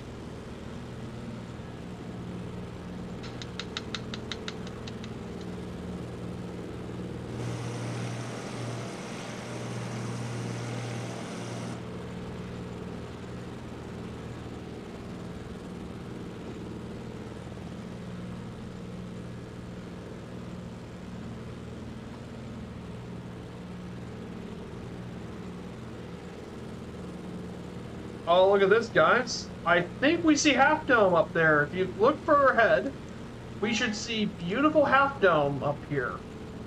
So Half Dome would be our first unique landmark. There's tons of landmarks, but Half Dome is one of the most famous natural landmarks in Yosemite. So interesting details about it. This granite crest rises more than 4,737 feet above the valley floor. Its elevation totals around 8,000 feet. It's known for its unique shape. It's a rock formation, and it's actually made of granite. And the summit was reached back in 1875 by George G. Anderson via a route by drilling and placing iron bolts in the granite. But there's over a dozen climbing routes that can lead up to this as well, and it's a very popular hiking destination and for rock climbing. In fact, as many as 1,000 hikers a day have climbed the dome on a summer weekend, and 50,000 people have hiked this place every single year, climb up the Half Dome. And it's been featured a lot in culture. It was originally named Tisaak, meaning cleft rock in the language of the native tribe, the Awahanchi people. But it's featured in the California State Quarter as well.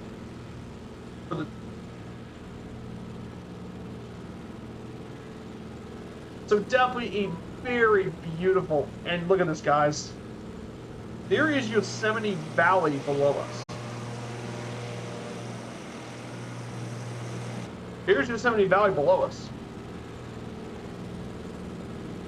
I mean, isn't that just beautiful, guys? Oh, the view.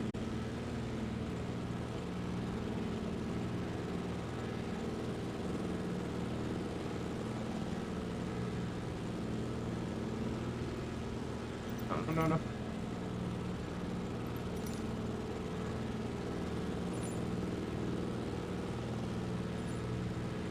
There's actually 3 thermals here. So we actually have 3 thermals here as well if you like doing glider stuff.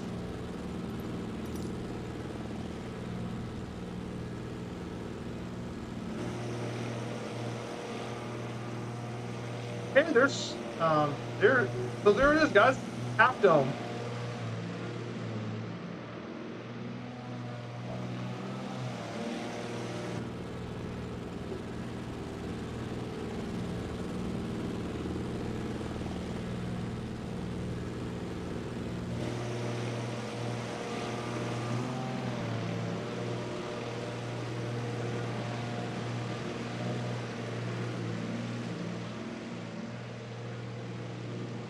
Isn't that awesome? Imagine if you're one of those rock climbers and just wanted to actually climb the Half Dome.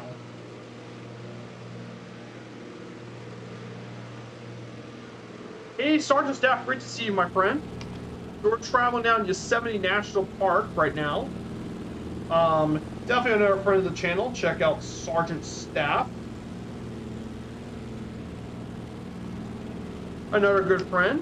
I hope you're doing well. So we just passed Half Dome.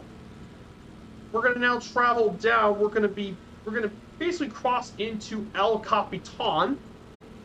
Some bit of information about El Capitan, known as Spanish. It's Spanish for the captain.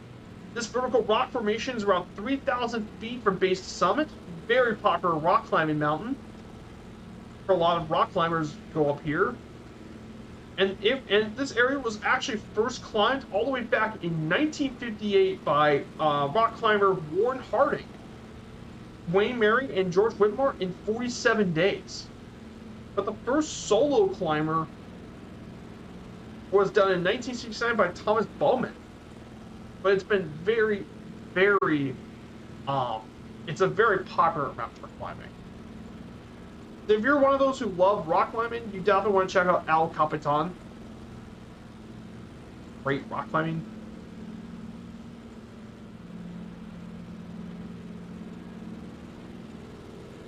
Now, of course, there have been fatalities here. Over 30 fatalities have been reported between 1905 and 2018.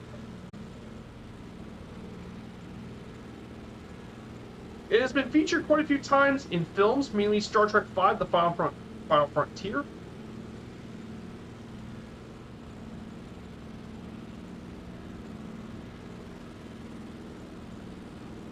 Yeah, we're going down the Yosemite Valley.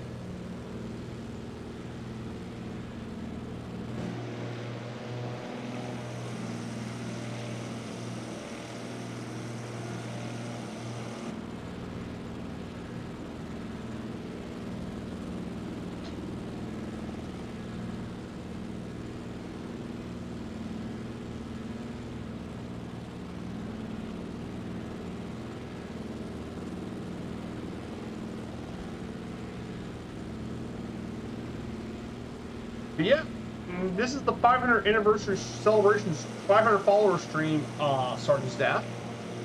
And we actually took off from the beginning from our new hub at Lake Tahoe Airport, KTVL.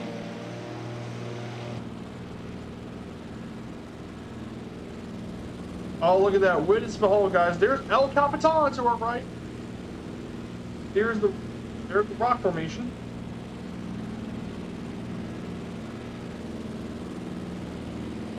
Beautiful El Capitan, guys.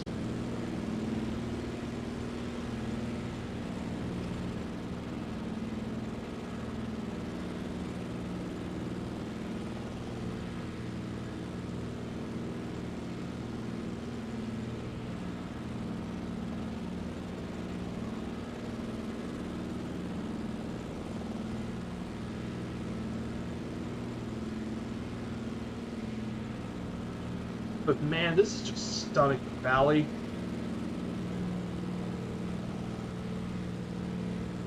What a great day for flying, that's for sure. I'm just gonna grab me a... Whew.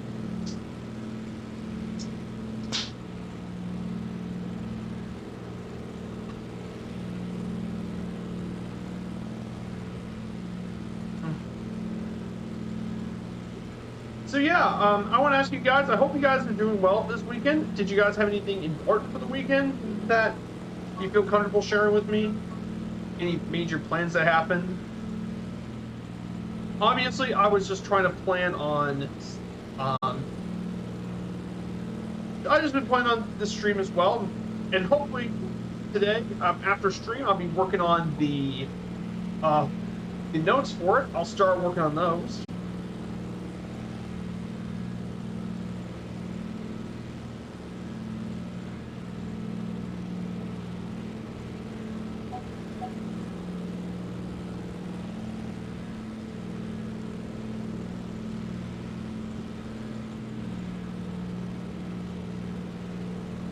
And turn.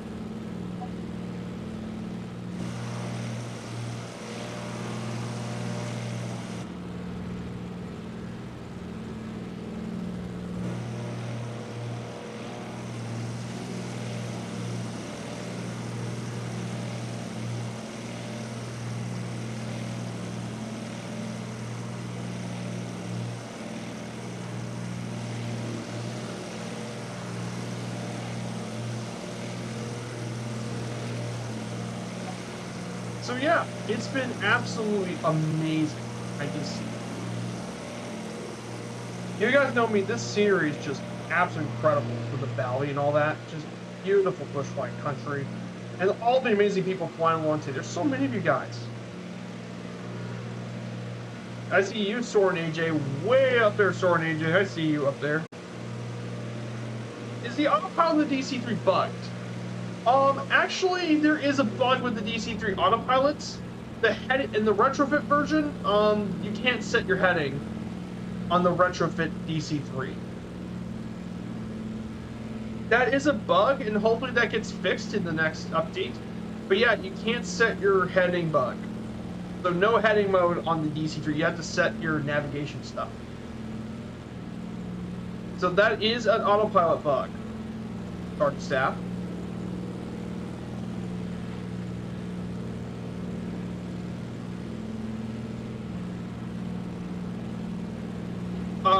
You can't get the vertical speed to work. It works for me. I guess you have to set trim first and get to a decent speed, then it will set vertical speed. I think that's how it works. You need to get it up to speed, then it works for me.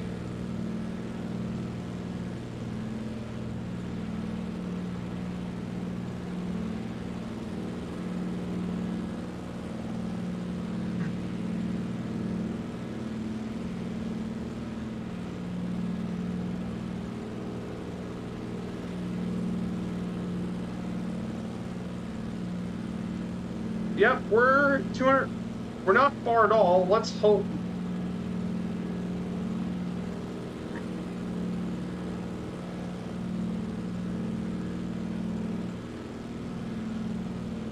Yeah, it does stink. I feel you. Let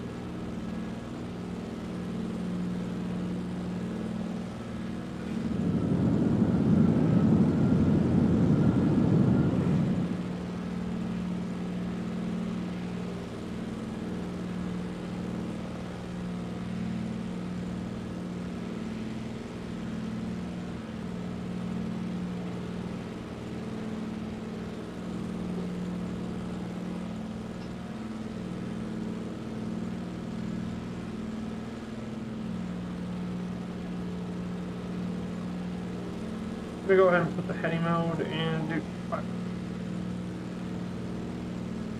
Put it back in autopilot for a bit. You're fighting Bravo. It's lost all the settings for autopilot. Oh, that's absolute stinker. Yeah, that's actually been an issue from this update too. That people lost their settings. Oh, that stinks. Yeah, that's been an issue since the update started, staff. I think that was one of their known issues.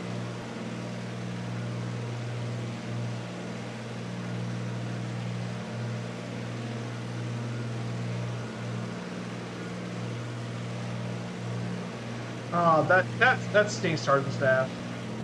It's very painful. I'm very lucky to not have it on me, but that doesn't mean I don't feel really bad for the people who who had those issues.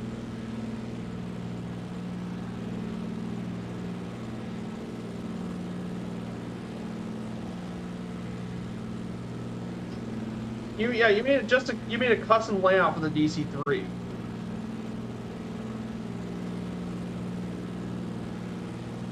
I didn't really need a custom layout for me for the DC-3, but I bet but it depends on the controller settings and all that.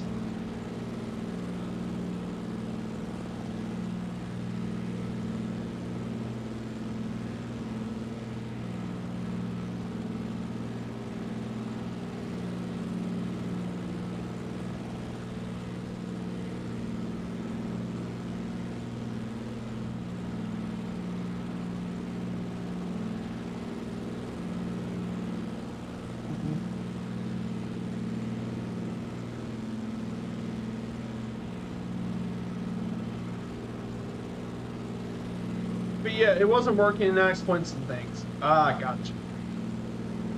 But yeah, I hope everything goes well. I hope everything is doing all right for you, Sergeant Staff.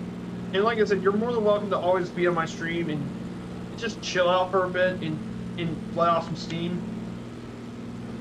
And just enjoy the flights. That's what all my streams are about, is to enjoy the world around us. So yeah, we're heading to our second stop, actually, our second landing of the day. At 5 Charlie Lima 9, it's going to be a dirt strip, Johnston Field. It's going to be a bit of a dirt strip on this one, but it's going to be at a pretty scenic area as well. So I think it'll be great.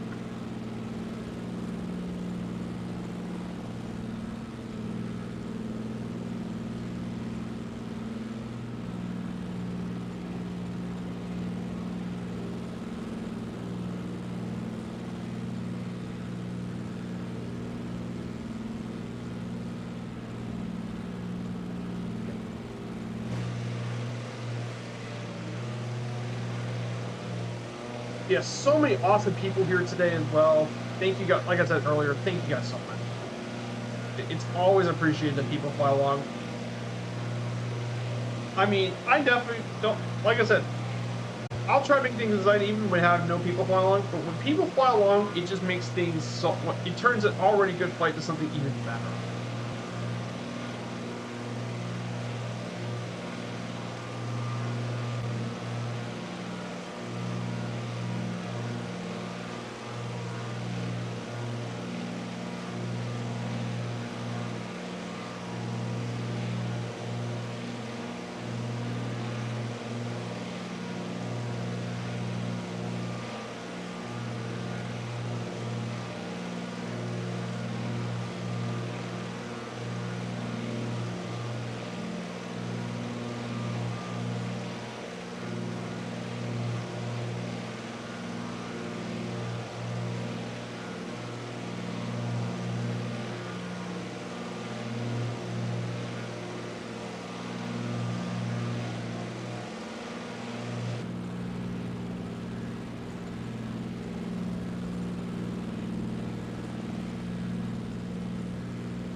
this scenery is just, now we're in the foothills of the Sierra Nevada range. So we're now back in the foothills.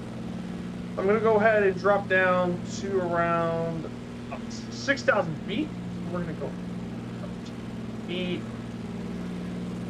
600 feet per minute. So yeah, we're about just under 200 nautical miles from our final destination here at Kern Valley Airport.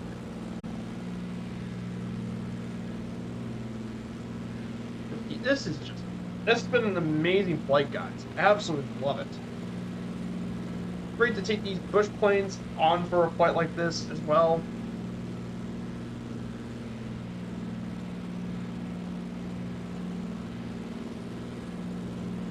We should be getting near Sierra National Forest.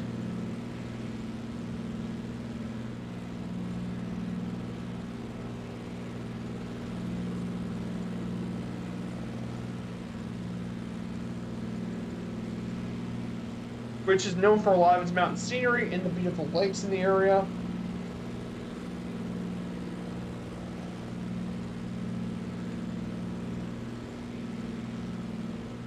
Of course, if you're also part of Firefly Air, here's something else good. Once you join the airline, we also got tons of liveries for you to download to represent our airline. We have everything from the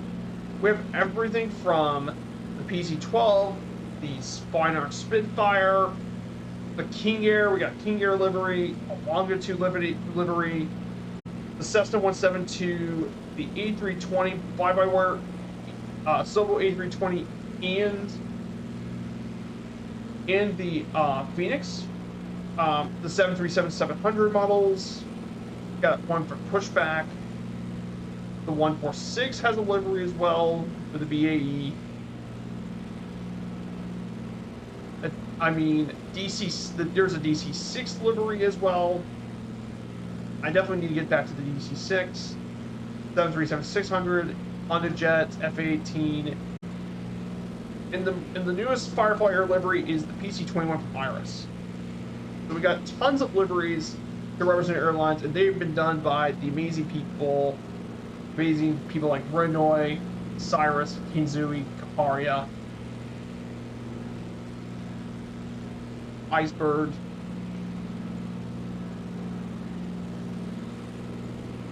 No, Ironbird. Tons of really cool liveries. Well,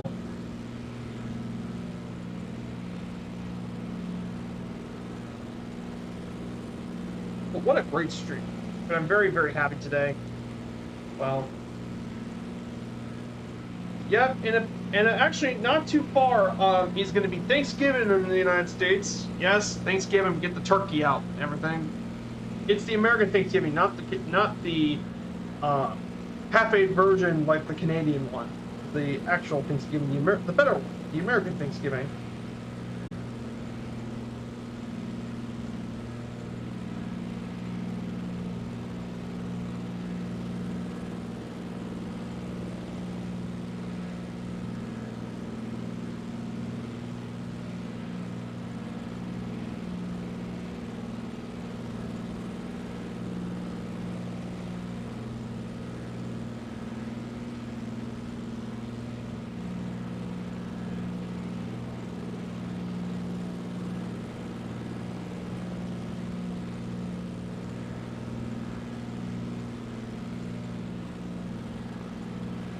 USA, yeah, USA.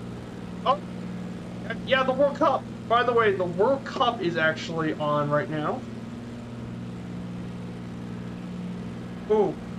Ecuador is leading 2-0 against Qatar in halftime. Yeah, the USA is playing tomorrow at 2 p.m. the United States in the World Cup.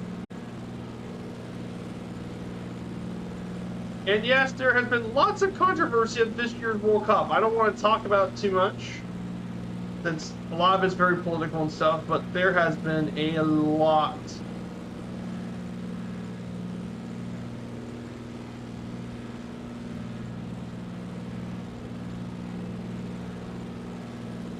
About as well. But yeah, tomorrow's the USA World Cup. I hope the US finally does something good in the World Cup. Like, the U.S. with a population of 350 plus million people, I mean, who is #1 in the Olympics, yet we can't get a good enough football team to win a World Cup.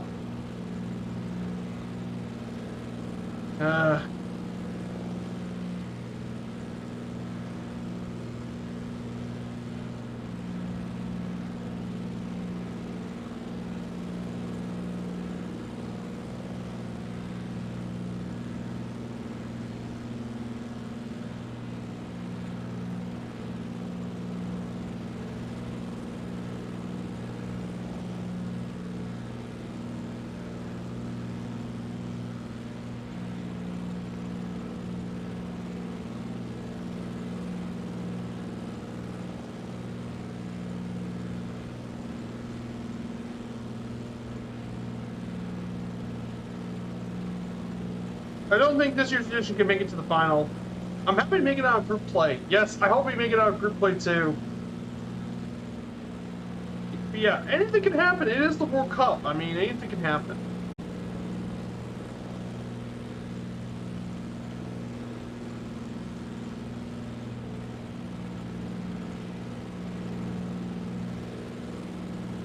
We're getting very close to the airport. Let's see if the bot's working, by the way. I turned off the bot earlier and... Okay, the bot works. So, exclamation point predict, then type in a negative number.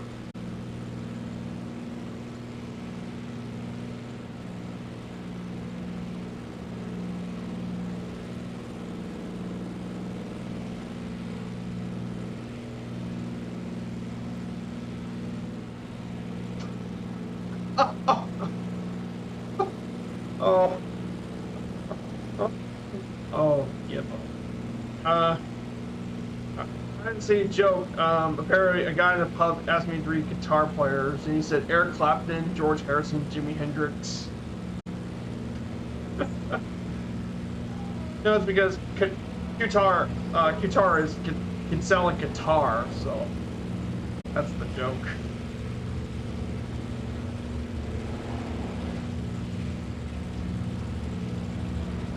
So there's our airport down over here. I'm going to go ahead and turn off the autopilot.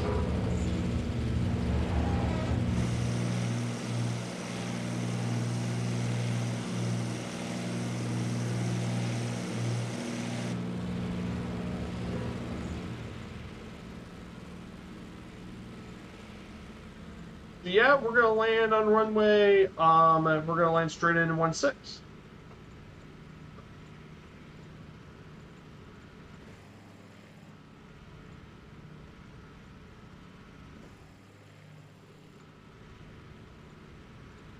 I'm here just setting up my controls again. I hope it goes all right for your sergeant staff. And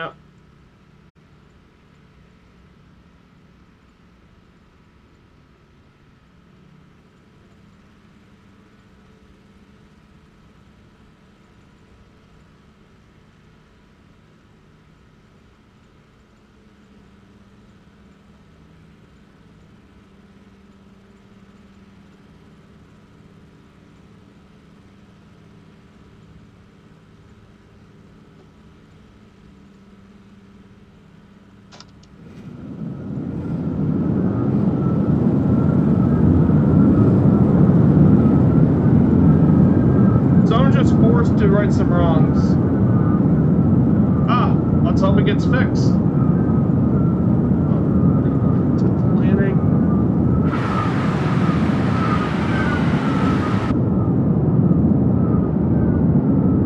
Landing.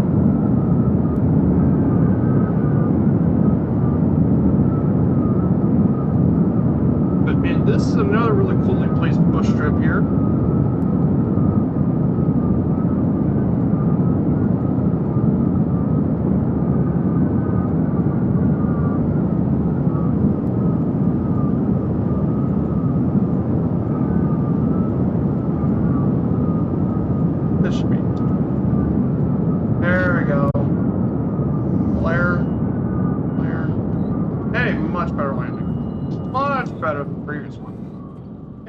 This time. Awesome. Hey, I got it down. Negative 266, I will take it. As long as we get this thing stopped properly.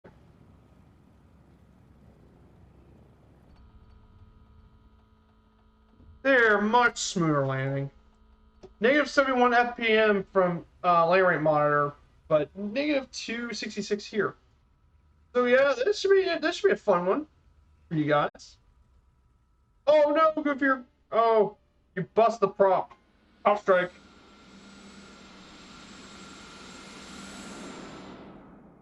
But man, look at the location here for a bush trip. This is just absolutely awesome.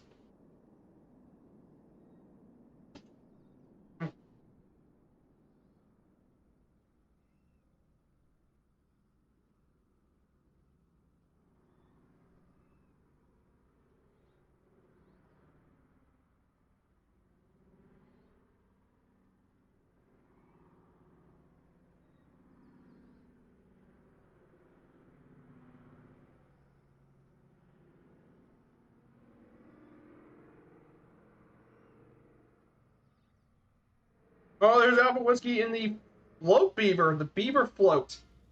Hey, got it down. Nice. Nicely done. Nicely done with the beaver. And we have Warfare Killer.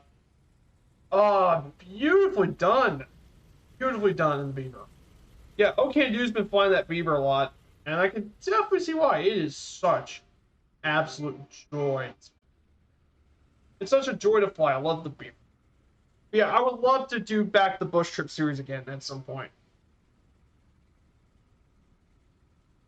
Maybe not so much with research this time, but more just enjoying the bush trip. I think that is probably what I needed to do. Yeah, that was such a win. It was a huge win. Now for the real challenge, Mongo and the Hellcat. That's going to be the real challenge. Mongo and the Hellcat. Oh, that's going to be an interesting one. Obviously, 2,300 feet. I know it's uphill, so it wouldn't be too difficult.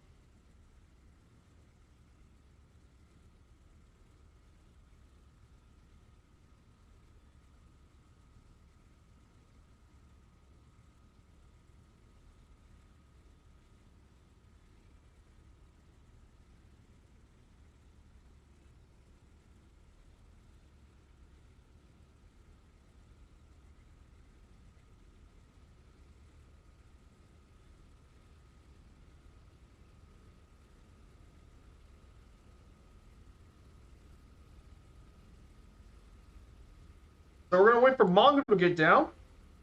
Yeah, not much for short lanes though. Yeah, if it was an aircraft carrier, I would be fine for the Hellcat if this was an aircraft carrier landing.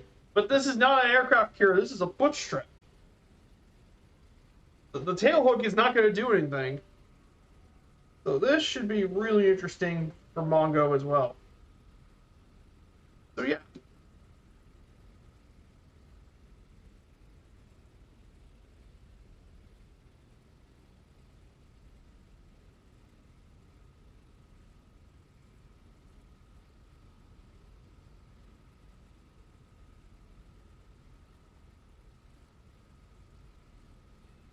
So, I'll get ready to prepare for the next flight as well. Beautiful flight, guys. So we still got 2 more lanes to do today. One of these is going to be a little shorter than usual.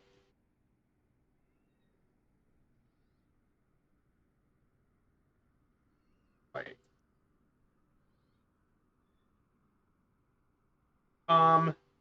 The first is going to be to Bishop, actually. This one is the shortest, the second shortest of our leg, I believe. But we're going to be climbing probably among the highest altitude we're going to be climbing at around 15,000 feet. So we're going to go ahead and taxi up to the runway. We're actually going to take off at runway 34 because it's uphill. We land uphill, but we take off downhill, and that will shorten the time we need to take off. So if you guys want to join in, the airport is to your top right of your screen. It's our nearest airport. We're in the Southeast Asia server today. So I'm happy. Outside of that one stutter, this stream has been running butter smooth. So it's been very, very good so far as well. But yeah, thank you guys so much for coming along on today's stream. So let's look how much fuel. Tell you what, I'm gonna go ahead and switch to the right tank. I'm gonna go ahead and switch to the rear tank for a bit. Gonna go ahead and set up flaps. Full flaps. And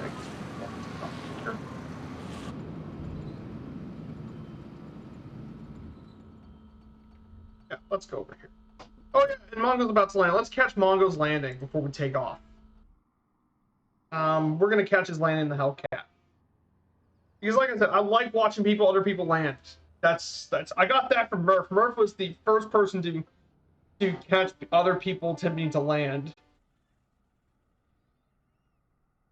Which, I mean, that's something I like to do, is catch other people landing. That's one thing I would like to copy off Murph for that reason. Just watch all the people land.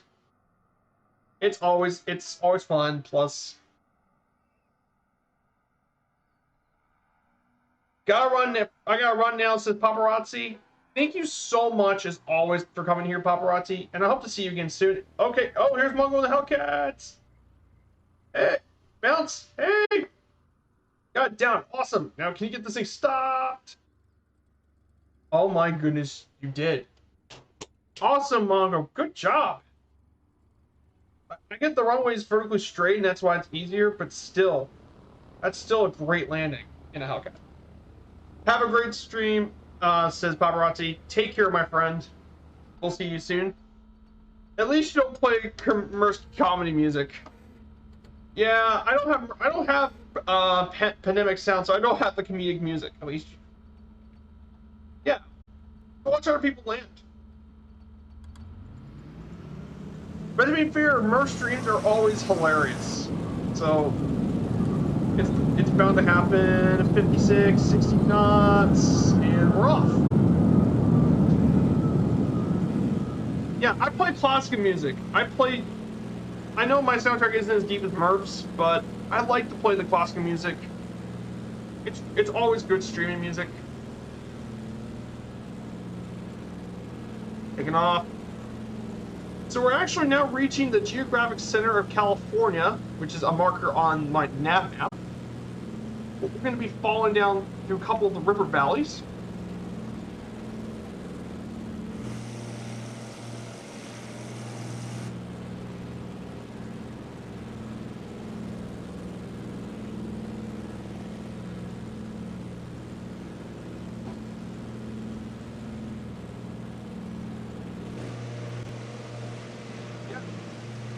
You guys right now taking off, so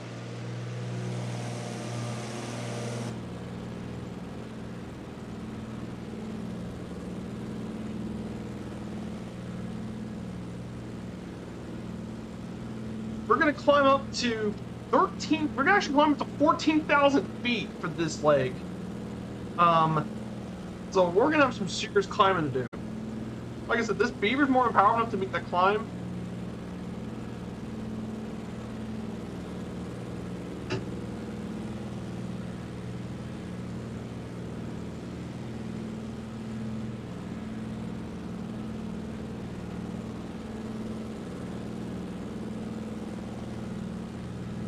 Yeah, so we're entering Sierra National Forest today, right now. Known for its absolutely beautiful mountain scenery and lakes. Now, this forest reserve was proclaimed in 1893 on February 14th by President Harrison, one of the other Harrisons. It's over 1.3 million acres in size, with altitudes ranging from as low as 900 feet to its highest point in 13,986 feet in elevation. Includes rolling oak-covered foothills, heavily forested middle elevation slopes, and tundra landscapes. And of course, it's home to many scenic attractions like Fresno Dome and Northern Grove. Lots of reservoirs for fishing and boating, and tons of hiking opportunities in this. Yep, there's a waterfall and a dam below us.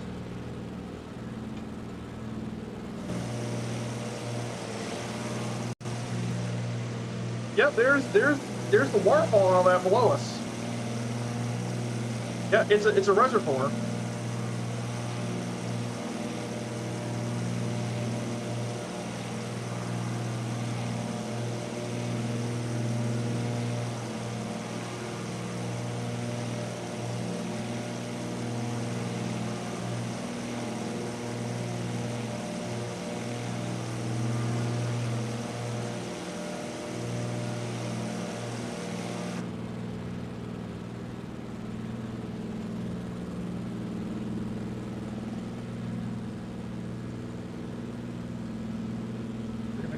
Go ahead and turn left and head back to the right direction.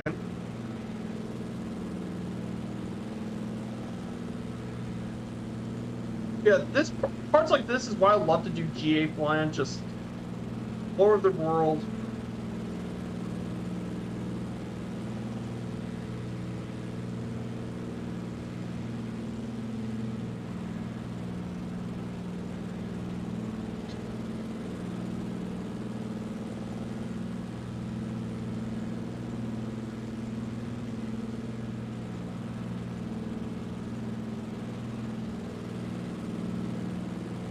Yeah, I'm very excited for what the next week's going to bring. I can't wait to start the Norway stream. So, we're going to... So...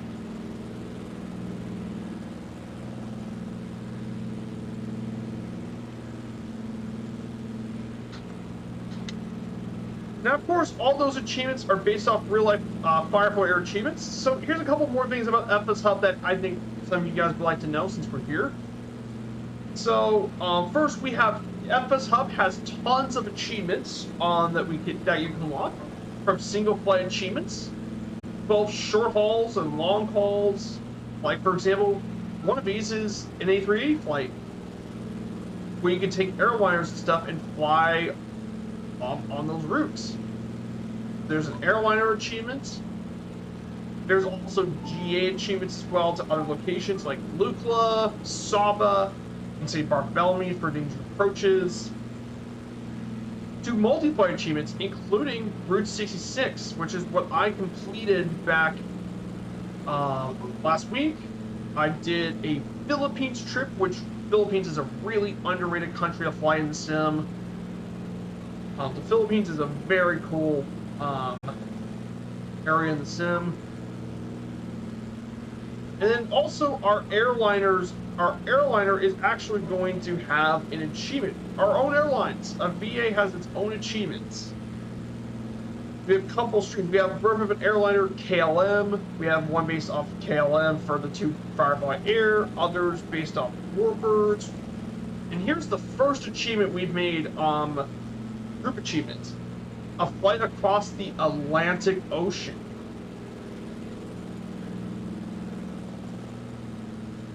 Which is from Boston to Dublin.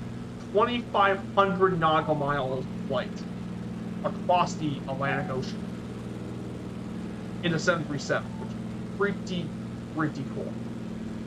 So yeah, tons of achievements to do as well. So you got plenty to do with not just VA stuff, but also to explore the world. And of course, how about probably the other guy who I credited? He helped me push for that 500, and that is Sky Command. Dude, you're a legend, my friend. And definitely check out Sky Command's channel. I mean, I would probably stay away if I was a bit younger years. But if you're old enough to get involved in his streams, the dude is actually an insanely funny guy. He makes some fun content as well, and even hosted an FSA panel with Fabio and Murph. In fact, I think that Sky Command carried the entire panel.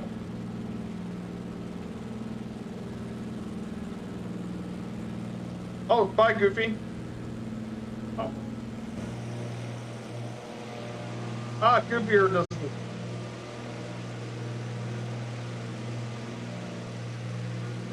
We also have Summit, a monk, but I don't think he's with us. But yeah, this whole area is just...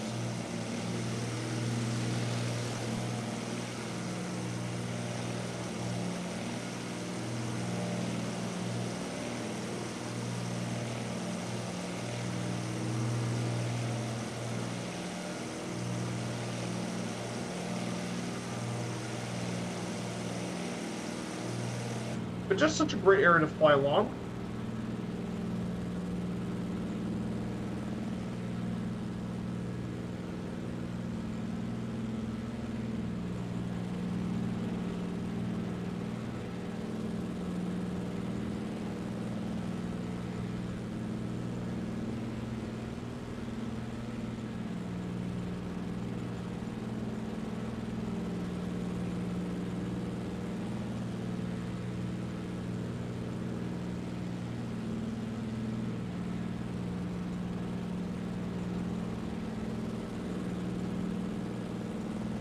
So yeah, let me show you let me show you the nav map for next week. So let me go wrap that. Sorry you gotta go, but great flying with you all. Thank you, Goofier Manatee. Thank you so much for flying along onto today's stream.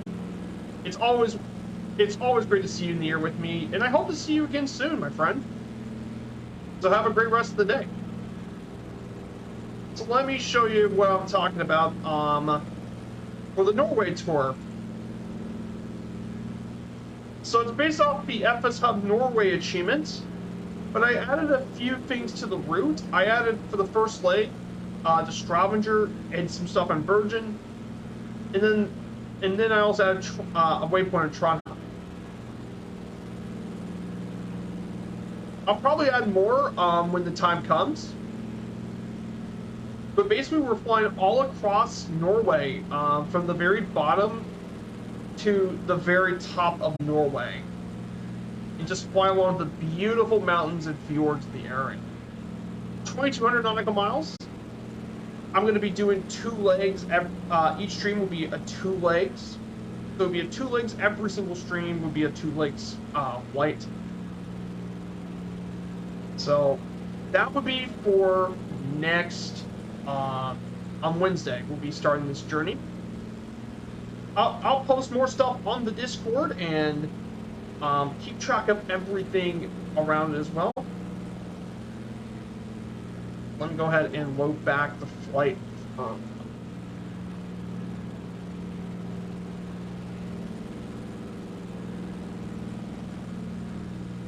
going to turn ahead and turn to the right.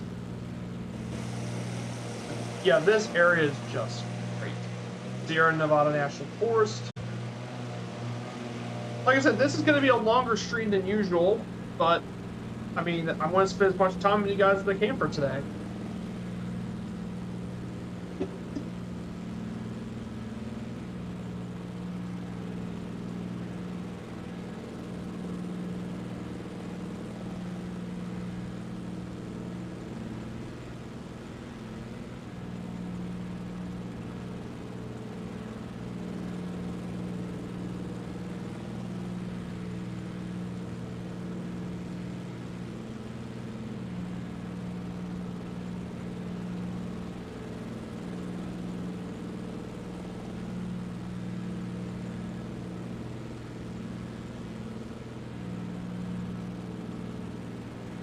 But man, like I said, this area has just been absolutely amazing in this simulator. It's just, this sim, like, it's been 2 years, over 2 years since the sim came out. And there's still moments that I still can't believe this. It's insane, the work that Asobo and Microsoft done. Scenery, and this is base scenery.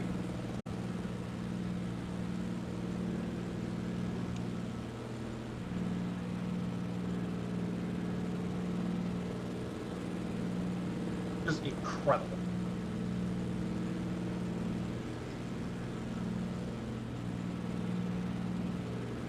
But yeah. Whew. So yeah, we're going on for 2.5 hours, or almost 2.5 hours so far.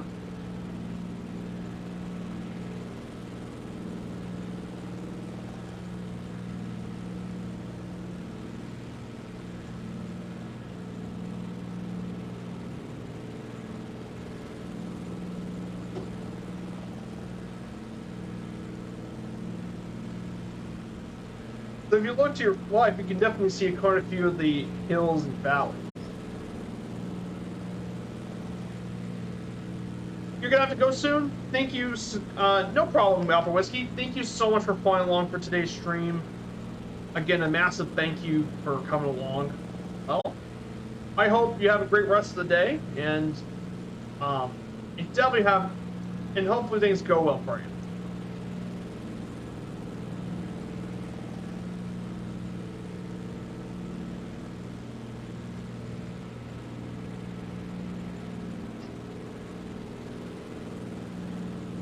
Oh yeah, and since while you guys are here, let me show you guys a preview for next for the 20 the DC3 around the world trip that I'm going to be doing.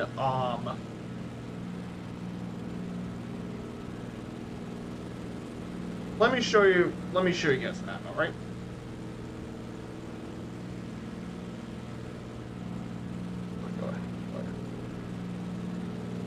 Let me go.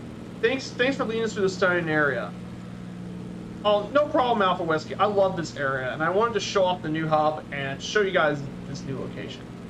So, guys, this is a preview for the Around the World trip in the DC3 coming in hopefully by Christmas. So, first, this is based off the real-life Around the World trip that Breitling did back in 2017. They did this. This lasted for 7 months in a DC3, and they were touring this thing around the world. When that plane was done, it was 77 years old. So they took off from Geneva. They started their trip from Geneva to Zagreb.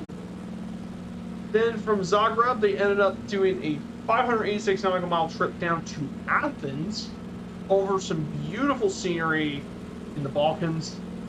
Then go across the Aegean Mediterranean to Tel Aviv in Israel, the largest city in that country. Then a short hop to Amman, the capital and largest city of Jordan. Then across Saudi Arabia, and then make a couple short hops between from Bahrain to Qatar, Dubai, then Dubai over to Karachi, and then to Nagpur in India. Then probably one of the longest flights of the leg from Nagpur to Chiang Mai in Thailand, which is over 1,000 nautical miles. Then from there, Chiang Mai, go across the coast of Myanmar and Thailand into Phuket, very popular resort town. Then to Kuala Lumpur in Malaysia, and then end up in Singapore. We're actually not going to Changi, but instead to one of the smaller airports. And then from there, we'll go across the archipelago into northern Malaysia. And then we're actually entering in the Philippines. We're entering Laon, northern Philippines, which actually is where we stopped on my Philippines trip. This is where we stopped. Then cross over into Macau. We might see a little bit of Hong Kong and Kai Tak. Then Taipei, Okinawa,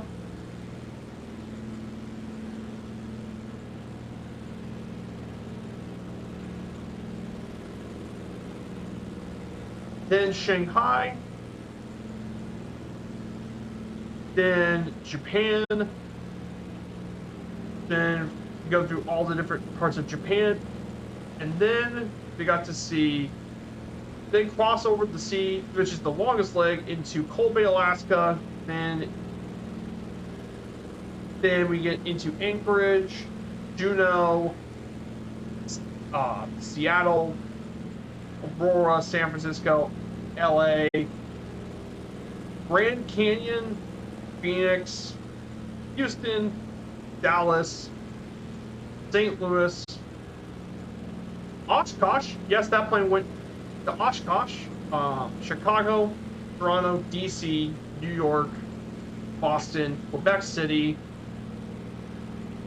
then Goose Bay, Greenland, Iceland, Wick, Edinburgh, Manchester, Duxford, London, Biggin Hill, Le Bourget, Frankfurt, Vienna, Milan, then back to Geneva, then a short flight into Sion, and that concludes the journey. So yeah, apologies for putting up the big map. I'll show you guys more when we get the journey started, but it's going to be a very epic around the world trip. I'm very, very excited. I've never done an around the world trip on stream before. The only other person who's done those around the trips, and I'll be giving her a shout out too. And yeah, I'm totally in the wrong direction. My apologies. But the person who's done these journeys, in fact, she's gone around the world on stream twice, is the absolutely lovely and amazing Allison Johnson. If you love historical flights and recreations, Allison Johnson's is the woman for you. Amazing and an absolute sweetheart. She's also one of my biggest helpers and a fellow two-tone Murphy affiliate. So definitely check out Allison Johnson. And you can tell her that Viperstrike sent you here as well. So, yeah.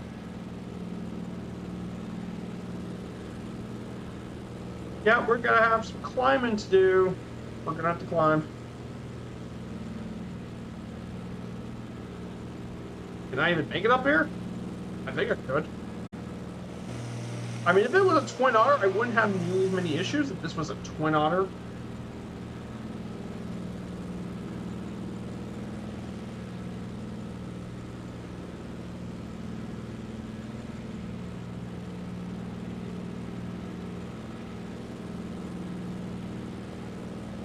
Let's see who's still flying along with us.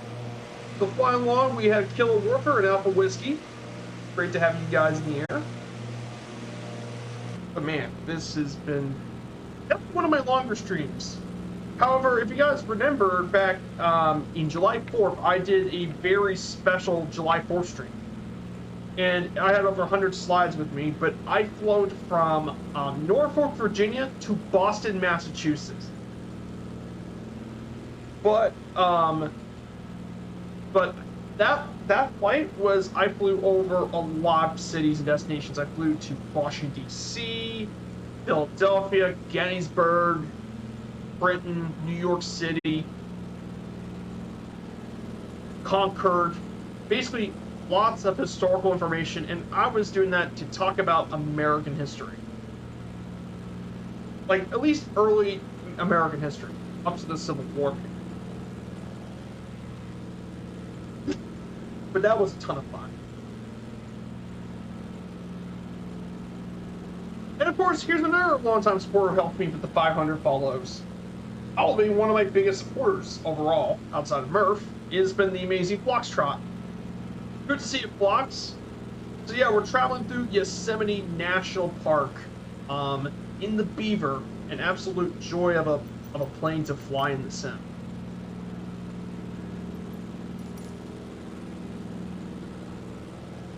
But yeah, definitely check out Fox's channel. He does streams Wednesday nights and Saturday mornings as well.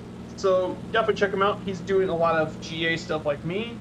He's been flying the Spruce Goose from McMinnville in Oregon, and he's taking it all the way down to Long Beach. He was in Lake Tahoe on Saturday morning, which was where our new VA hub was at. But yeah, great to see you, my friend. I hope you're doing well. Yeah, this area is just gorgeous. Sierra Nevada Range is among the best in the sim. Love the area.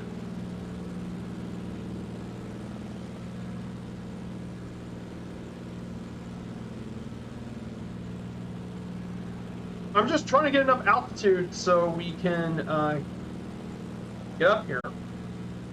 I mean, this would be, if I had the Twin Otter or the Pilatus, this would be so much easier to get up that altitude because they're turboprops. Turboprops are meant for the higher altitudes, not the Beaver.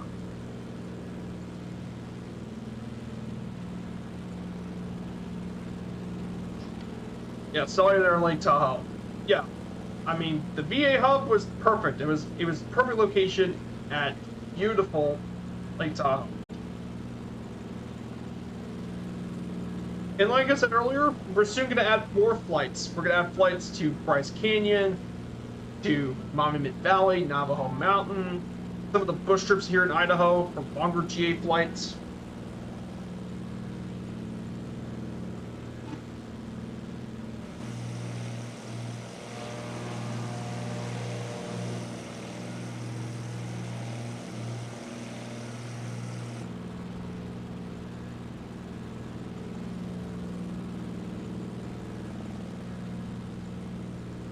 I mean, 3 trees were flying up the mountains. Yeah, this Beaver is an absolute warp.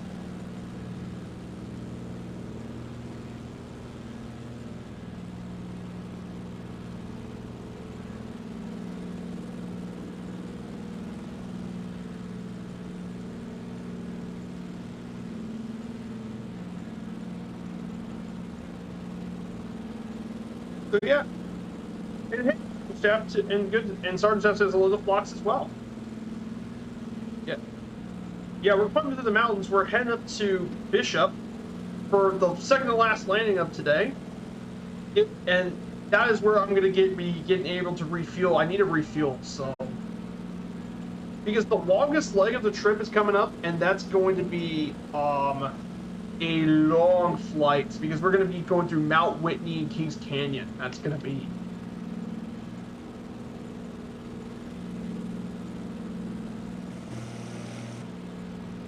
Oh crap! I'm not gonna have enough speed for this.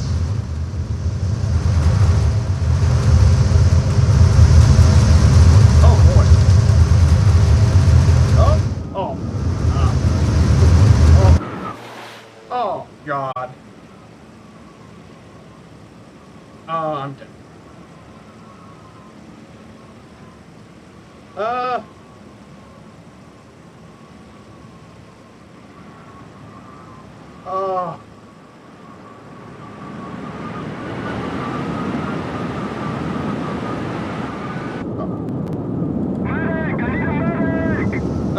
Fox, yes, I do need a medic. Belt suit. Should have probably saw some more. I apologize, guys.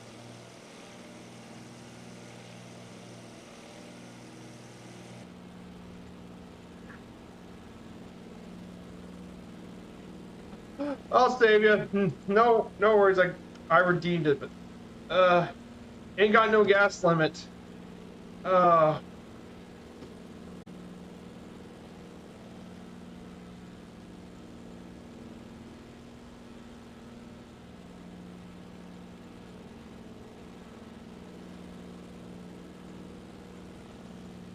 you gotta go. Have fun. Thank you so much, Alpha Whiskey. Thank you so much for the flights as well.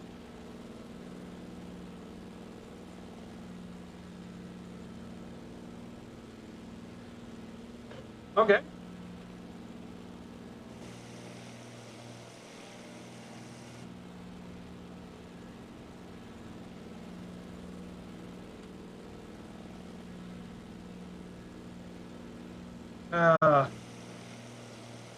I feared that was going to happen at some point.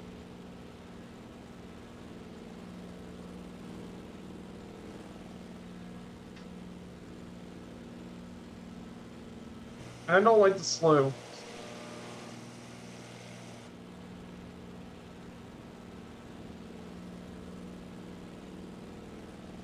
Like I said, if this was a plus border, I wouldn't have not nearly as many issues.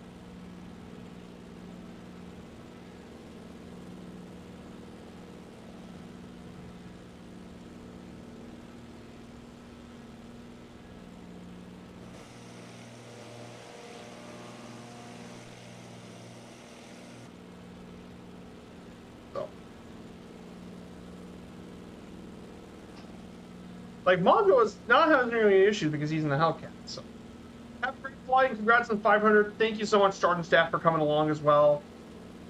I hope things go all right with work soon.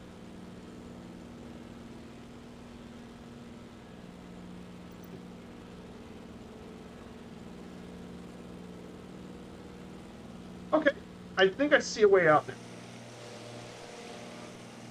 All right, I see a way out.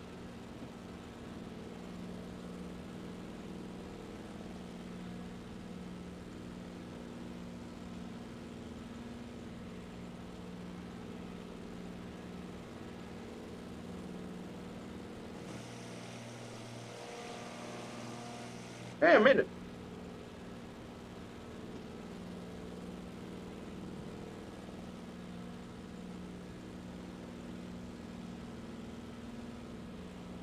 I apologize for the deviation. This mountain legit sucked me in. Yeah, mountain flying is really difficult in the sim. It's insane and rewarding if you can successfully fly through it.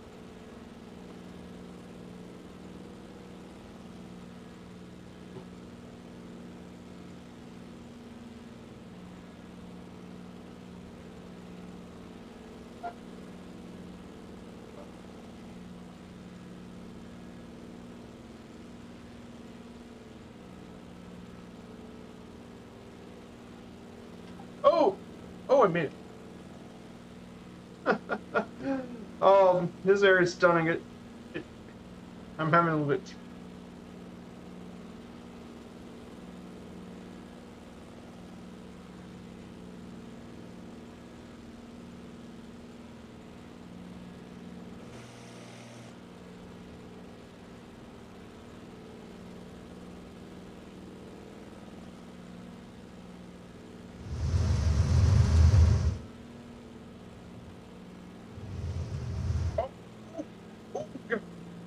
Whew. Okay, I think we're about out.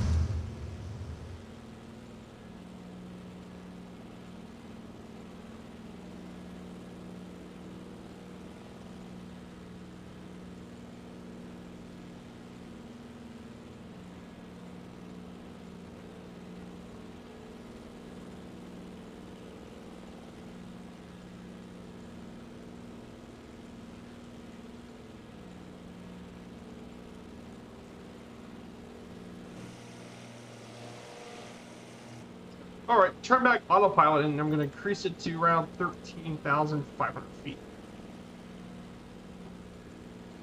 Yeah, with autopilot, I might be able to climb back up altitude again.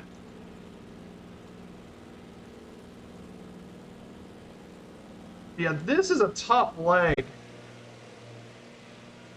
It's a tough one. But on the other hand, it's so much fun going through the mountains.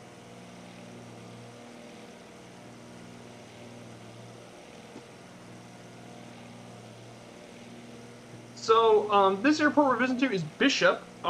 It's known as Eastern Sierra Regional Airport. Actually, United Express does flights here from Denver, LA, and San Francisco.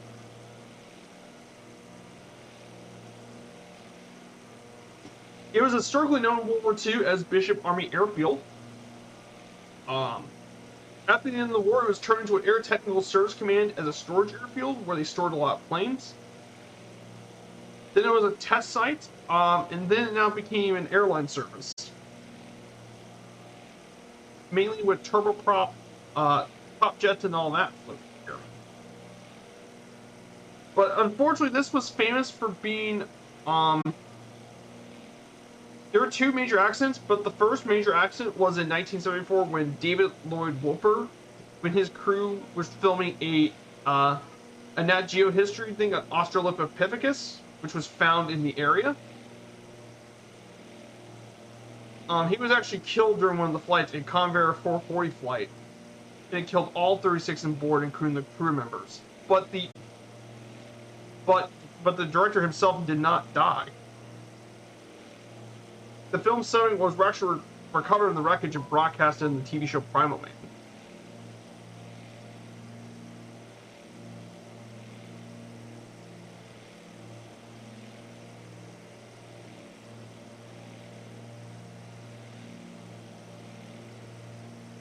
Hey, Sandy Olsen, good to see you. Fire Sandy. Oh, you're exploring the beaver in the boat plane.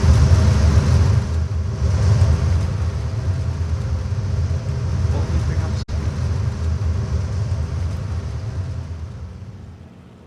Picking up speed, picking up speed.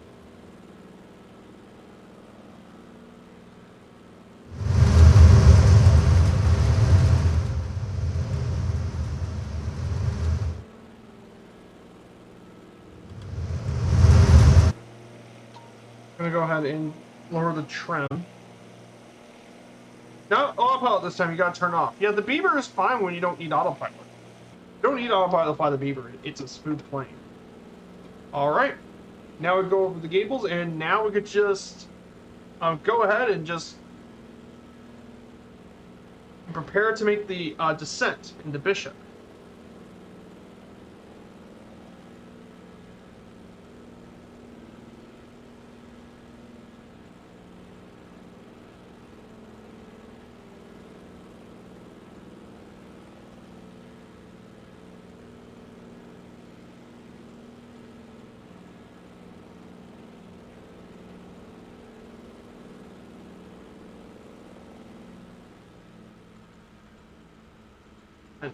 Send, and Bishop should be over there.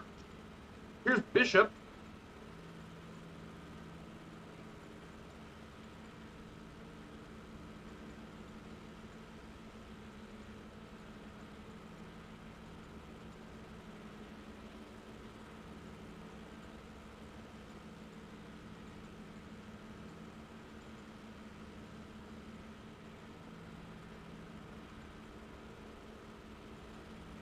So yeah, we're about to. I tried the autopilot to crash my plane, so now it's turned off. Ah, let's see for you is having that issue. Making descent. The airport's about 4,000 feet, so we're gonna go ahead and make the descent.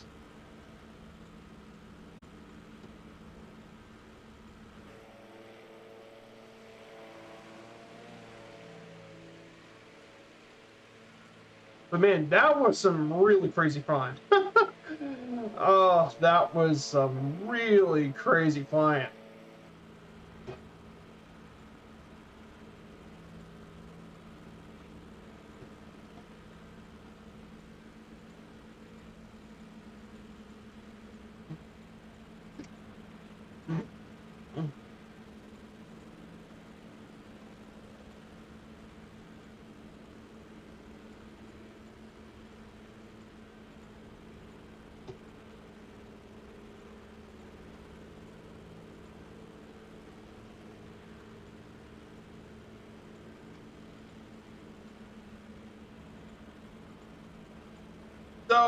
So a couple of interesting things. Yesterday was some football and all that. College football was there yesterday, and unfortunately for the Tennessee fans, Tennessee got absolutely destroyed in the game. They got their butts handed to them by South Carolina, and it wasn't even close.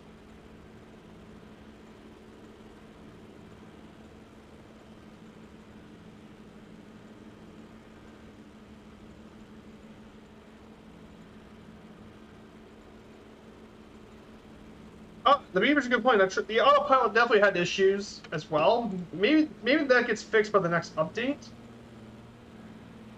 Because I think the autopilot thing is probably the only thing really wrong with it, has been the autopilot.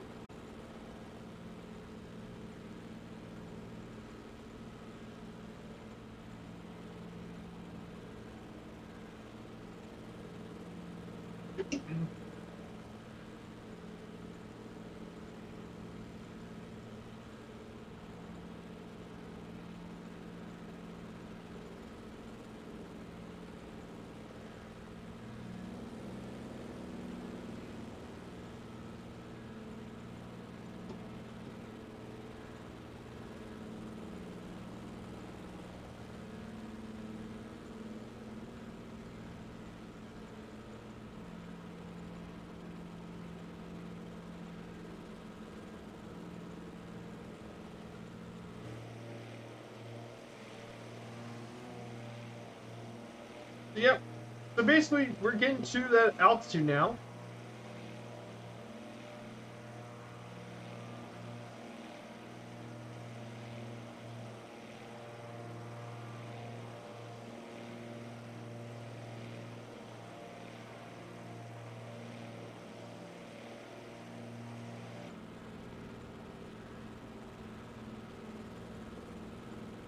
yeah, we're getting near Bishop, so we're gonna land on runway 08. We're gonna go straight into 08 and make a landing. And we'll do that and get refueled, and we'll be back in the air pretty shortly. And then we got one final leg. This is going to be the longest leg of the trip. One of the longest, actually. And that's because we have to climb 15,000 feet to get to Mount Whitney. However, after Whitney, we could just drop down and it'll be a much more comfortable flight.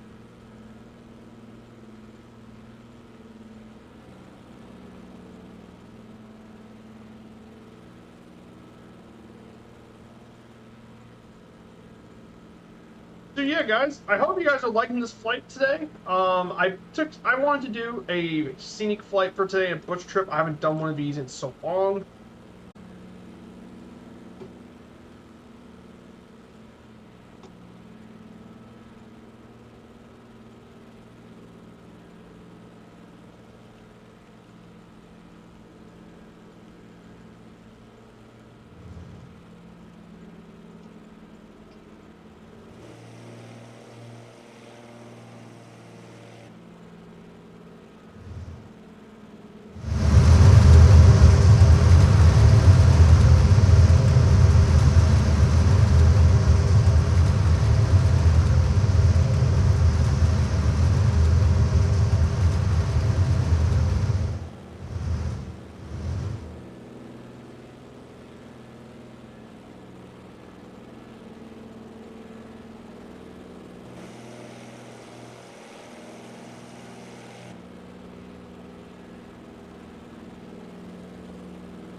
Yeah, this autopilot definitely has issues.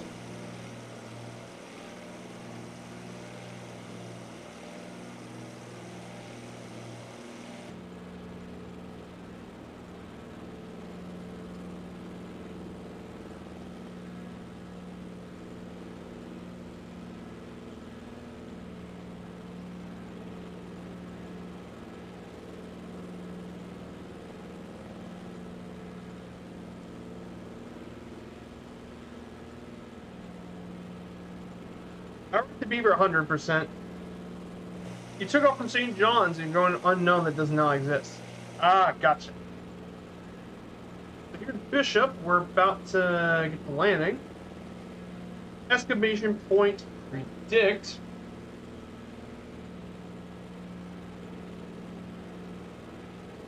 This land would be quite short. We're not going to spend here too much time.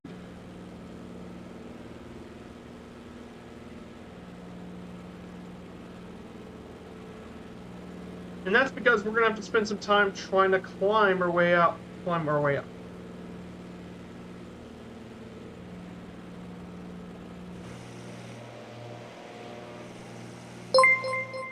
Oh, who's this? Oh my gosh, Boozy Sheep came with the raid. 6 people, Boozy Sheep. Good to see you, my friend. So first time chat goes to Joe Random, Tight Backhand. Good to see you guys as well. Welcome. Welcome, Raiders. So today we're doing a, I'm celebrating 500 followers today. And this is, I'm going to be doing a flight across Yosemite National Park for my virtual airline. And we're just turning around the Sierra Nevada mountains. Great to see you guys. Joe Sosa, first time chat. Boozy Sheep Raid. So welcome. We're about to land at Bishop. I need to get fuel for the Beaver. The Beaver needs some fuel. So, hopefully, but it's great to see you, Boozy Sheep. I hope you had a great stream. What did you guys do today on your stream? I bet you guys did some bush flying like I am right now.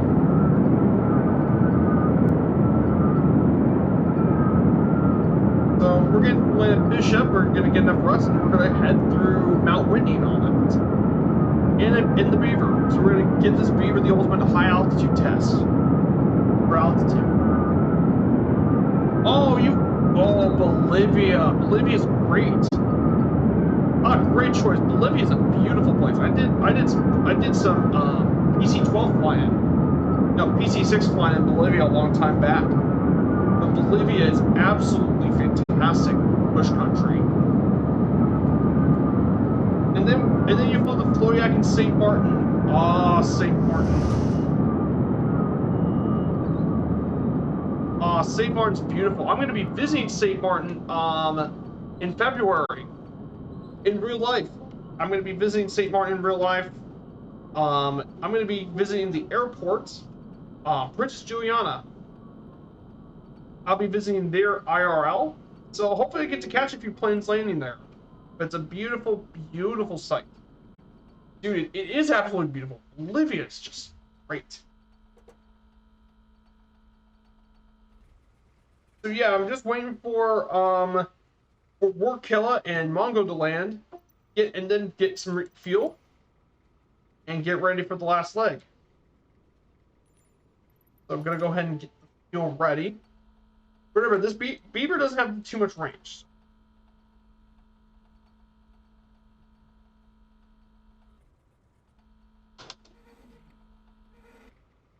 Yeah, my favorite part about Bolivia is definitely Lake Titicaca.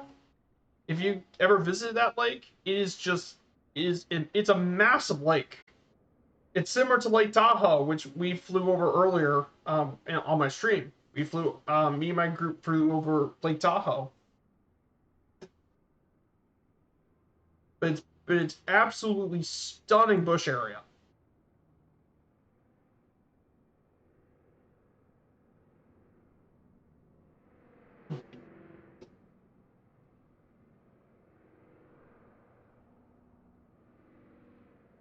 Here is first Warfare Killer in the Beaver. Absolutely love the Beaver. It is amazing. I think the best plane from the update is the Beaver. We flew her today for a minute. The 310 did not like the altitude. Yeah, Bolivia is extremely high. Bolivia is infamous for altitude. So if you wanted to fly up there, your best bet is to have a turboprop plane, like a Twin Otter, a Kodiak, or a King Air. Like, that's the kind of planes you want to fly in Bolivia. Normal planes just can't survive that altitude. It's too unforgiving. Or plus PC-6. Just something with a turboprop. That'll make things so much easier. Nice landing. Yeah, very good landing from Warfare Killa. Beautiful landing in the Beaver. And Mongo is going to land in the Hellcat. Like, the Hellcat should have no difficulty getting to high altitudes, being a World War II plane. World War II fighter. High altitude operation should be no problem. Well, and he's got it. So I'm also doing this for the virtual airline. Firefly Air, I'm currently using Larry Monitor. And you can get this, and this is also for the virtual airline. But this is where I'm doing a lot of my flights for.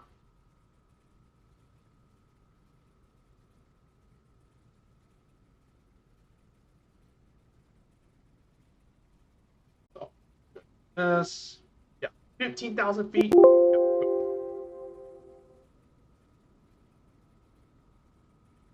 So yeah, everything's refueled. I'm gonna go ahead and turn off the avionics on.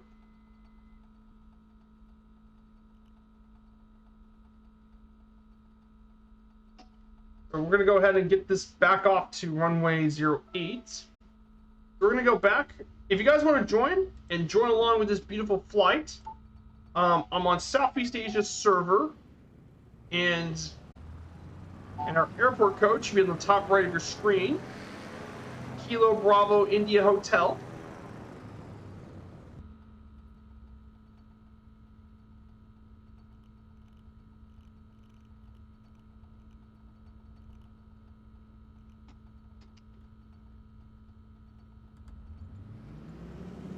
Good job, Viper. Nice route. I'll post some screenshots in the group. Discord, you gotta go. Thank you so much, Warfare Killer, for getting through much of the legs with me today. It was great. It was an honor to have you fly along with me today on the 500 follower celebration.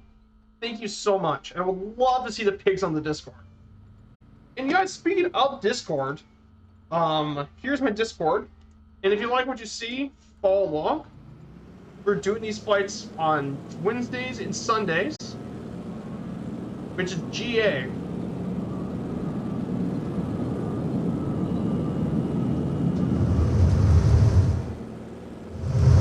190.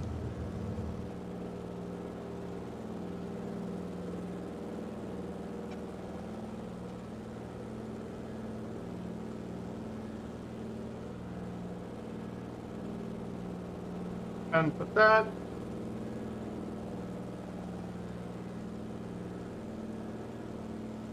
Kill me again.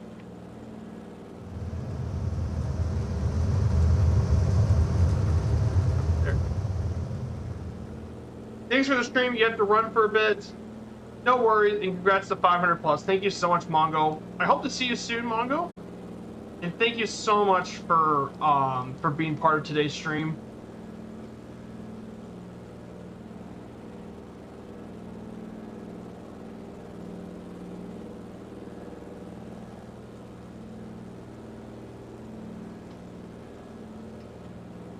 Just gonna let it gain speed. Girl power.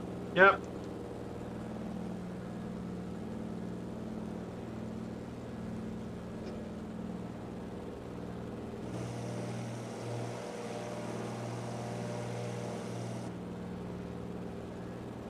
So yep, we got one more leg. So we're gonna get some beautiful views here of Kings Canyon.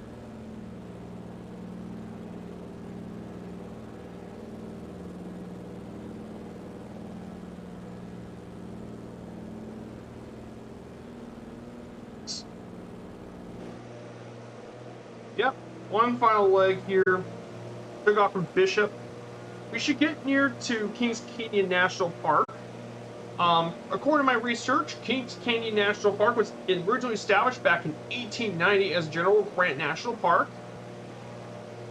The park's namesake, Kings Canyon, is a carved valley more than a mile deep, including multiple 14,000-foot peaks, and hosts some of the largest sequoia trees in the country.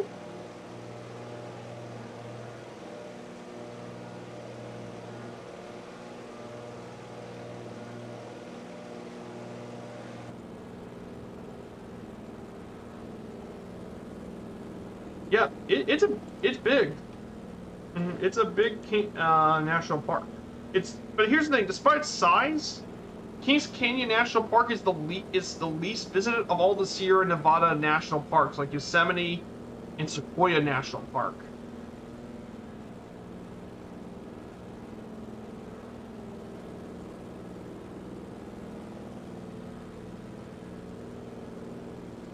Yeah, I did not know the beaver can do that. Yeah, you can do that in the beaver.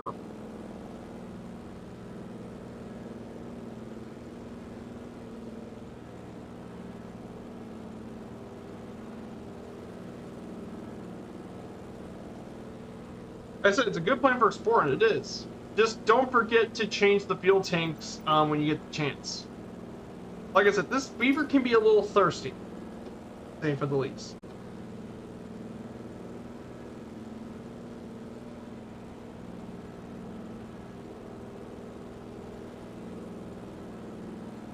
So yeah, so I expect to see the Norway trip pretty soon. I'll be working on the notes later today. For any of you guys who are interested in the Two-Tone Murphy community, tomorrow Allison Johnson and Two Cats are doing a community stream in the DC3 over South Africa, which is a really cool place to visit. I need to go back to South Africa and do some flights there as well.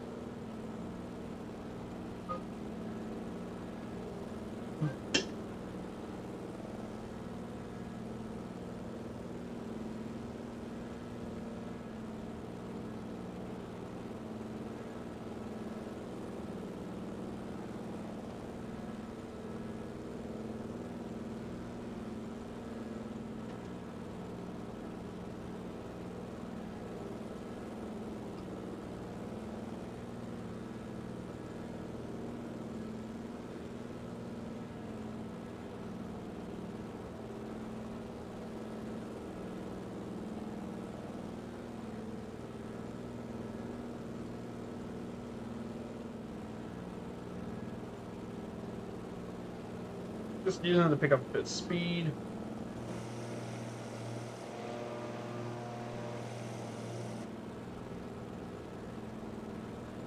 Yeah, this area is just gorgeous. Oh yeah, there's Foxtrot in the cavalry. Ah, there's Foxtrot. He's joining along here today too. Here comes the Fox. You are flying great, Viper. Thanks, Sandy. Though you did miss earlier, I did crash into the side of the mountain, like in Egypt. I'm pretty smart, but there are times I have that moment of Egyptness.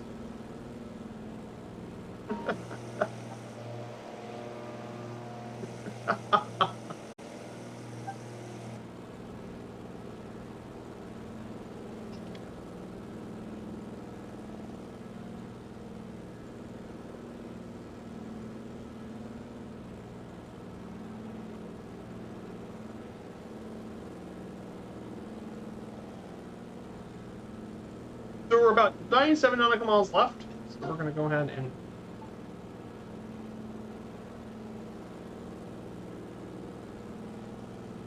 The issue is we're now going to have to try and climb up the mountain, which is going to be... It's going to take a little bit. Like I said, climbing up the mountains is going to take a little bit of time.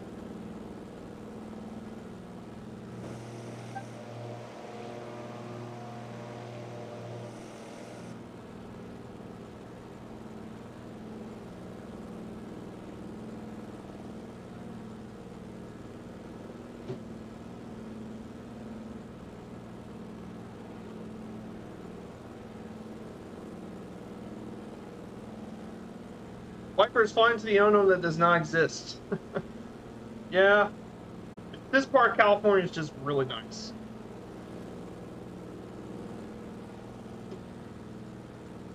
So here's something else too about the Beaver. You can change the cabin from cargo to passenger. So this is what the passenger Beaver looks like.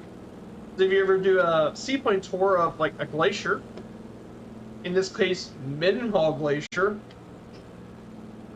it has configurations that let you do that.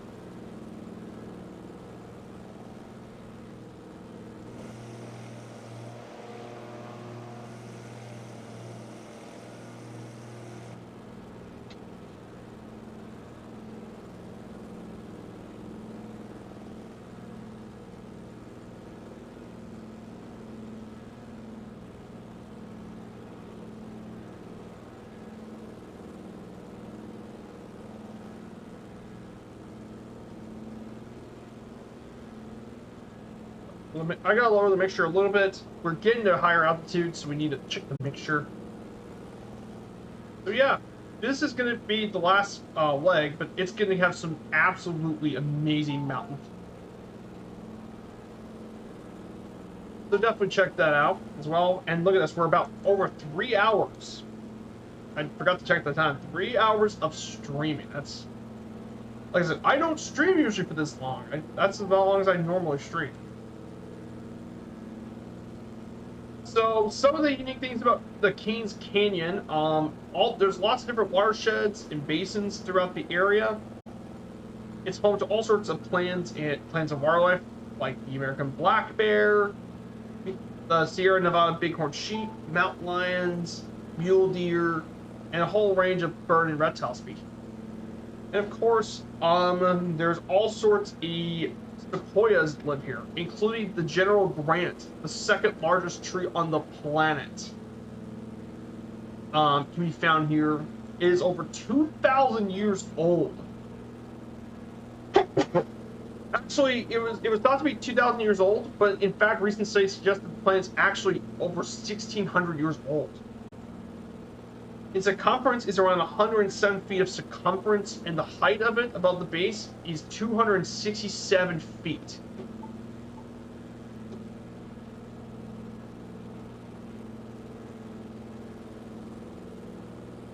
Which is just absolutely huge.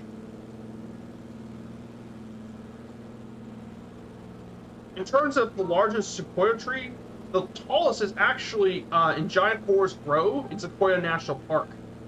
And that's the General Sherman, which is 274 feet tall.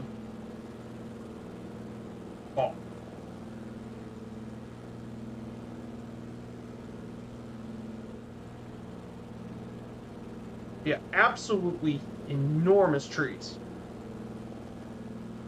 Yeah, if you guys are a big fan of trees, definitely it would definitely be a great place to check out.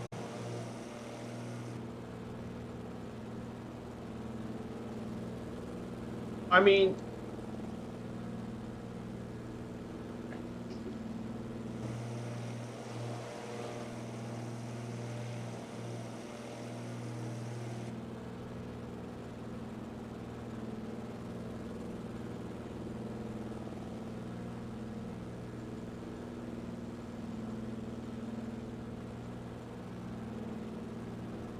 just doing that. And the reason I'm doing that is so I can increase my airspeed, make it easier to climb.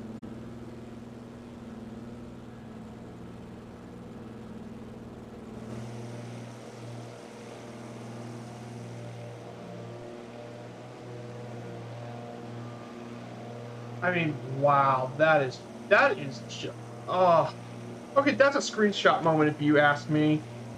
Oh, that's a screenshot. The Discord. Yeah, I love this beaver.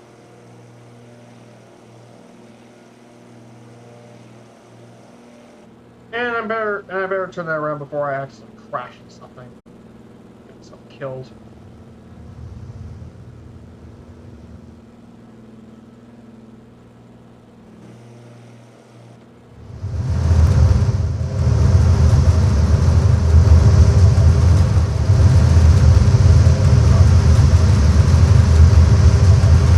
Oh, not again.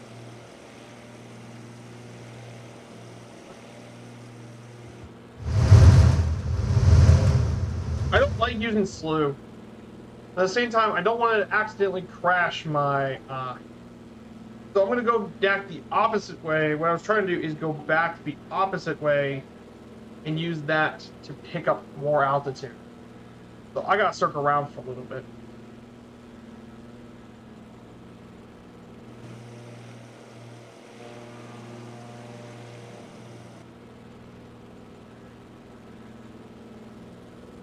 So, yeah, this is absolutely stunning scenery.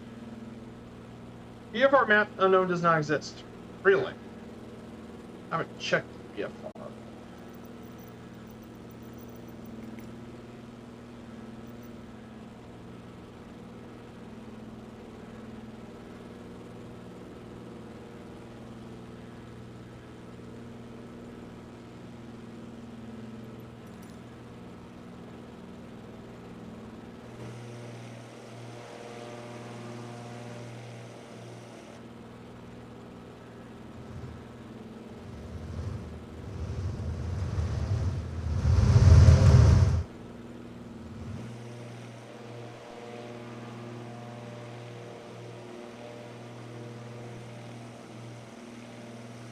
I'm going to actually just slow a little bit higher.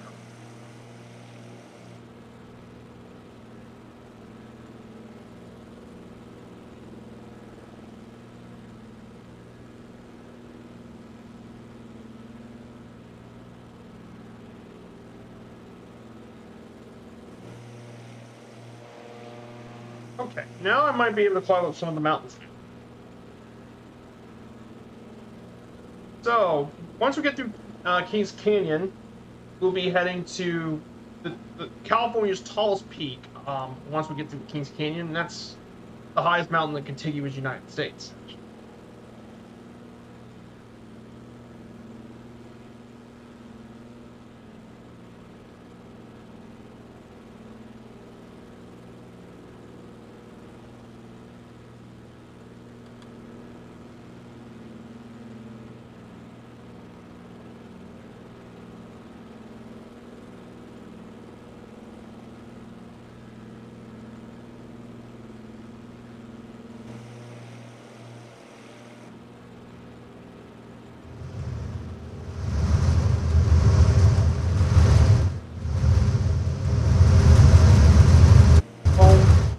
Oh my god.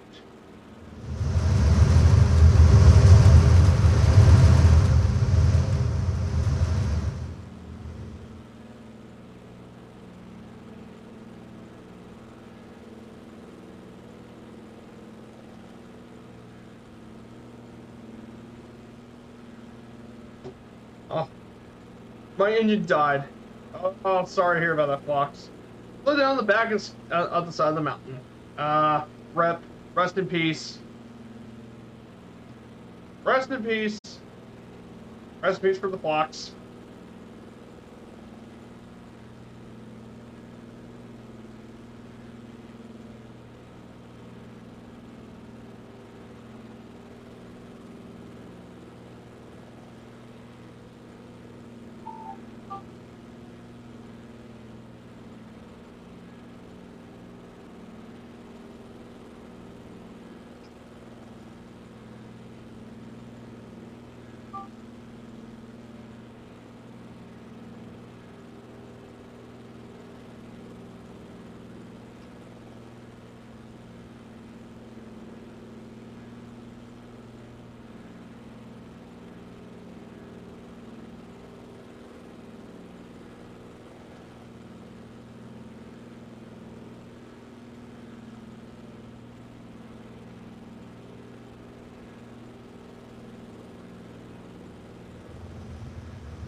So yeah, posted pick, nice.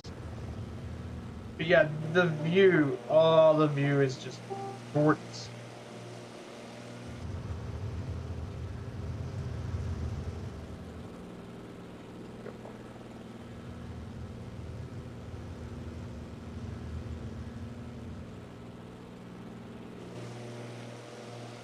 Yeah, it's absolutely gorgeous up here.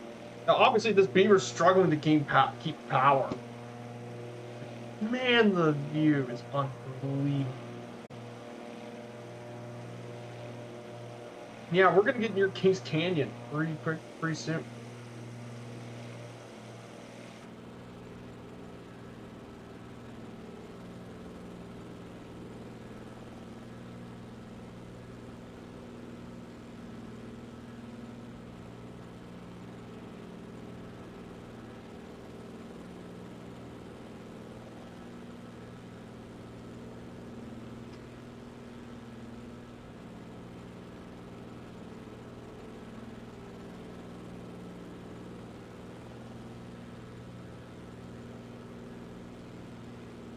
We're gonna get near to the canyon.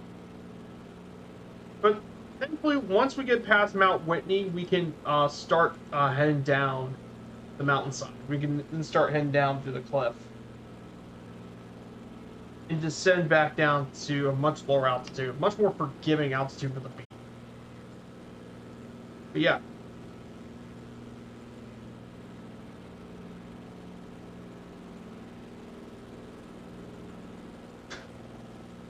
Oh, you were taking the helicopter. Or you were flying the Cabri helicopter. Yeah, helicopters traditionally struggle at higher altitudes, Blocks.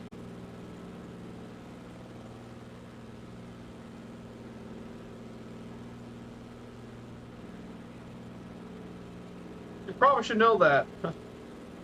Helicopters plus extremely high altitudes is not usually a good idea. It just isn't.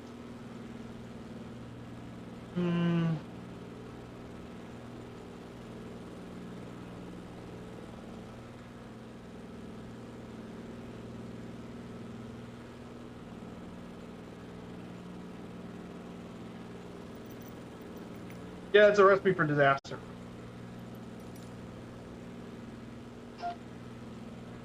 All right, I'm going to switch tanks to the center tank. Okay, just going to switch. But try and lighten up. So down over here, we can actually see Kings Canyon. down below us.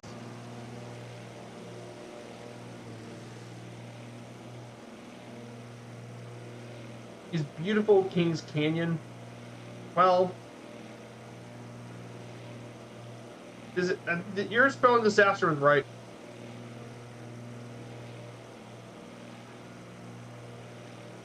That is just beautiful.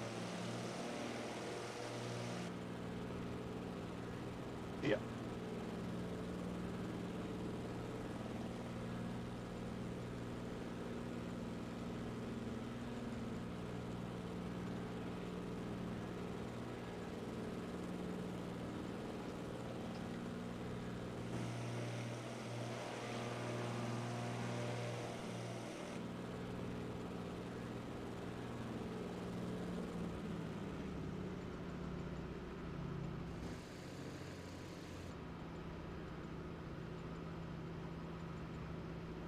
Oh, no, it's also wrong. Hey, it must be Kings River. Hey, yeah, I believe that is Kings River down below us. Yeah, that's Kings River down below us.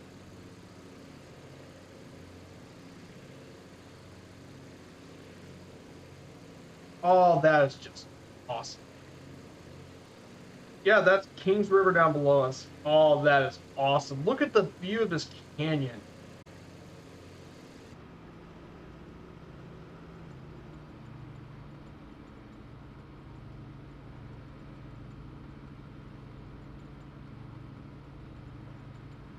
All right, now I'm going to go ahead and turn back to 100 feet. Oh, that's just fine. Big places for big people to go floating back in the day. It is.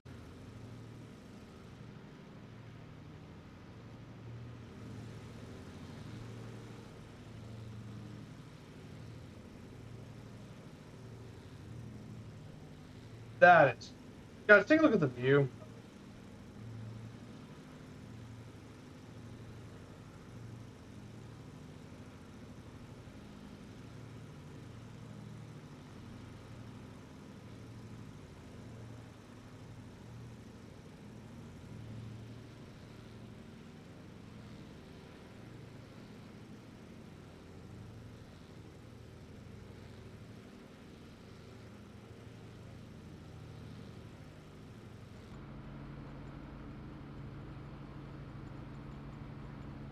So now we're gonna head towards the highest point in the contiguous United States. So we're gonna head to the highest contiguous point in the United States next. We're heading to Mount Whitney.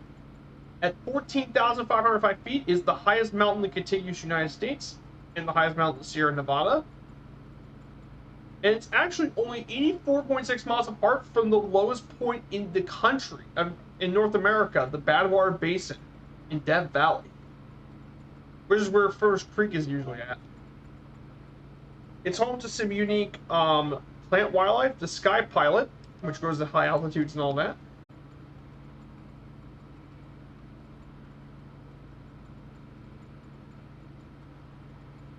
But it's first been climbed and explored since 1864. They named the peak after Josiah Whitney, who was an American geologist in California. He was the state geologist of California. And in fact, Clarence King actually first climbed Mount Whitney in 1873. He was actually the first one to do it. Was actually Charles Bogle and his team. Were the first one to reach the summit of Mount Whitney.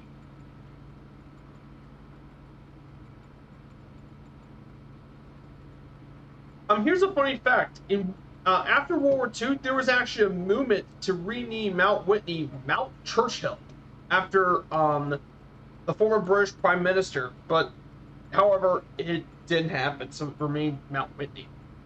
There's all sorts of trails to the summit and all that. So we should get near Whitney pretty soon.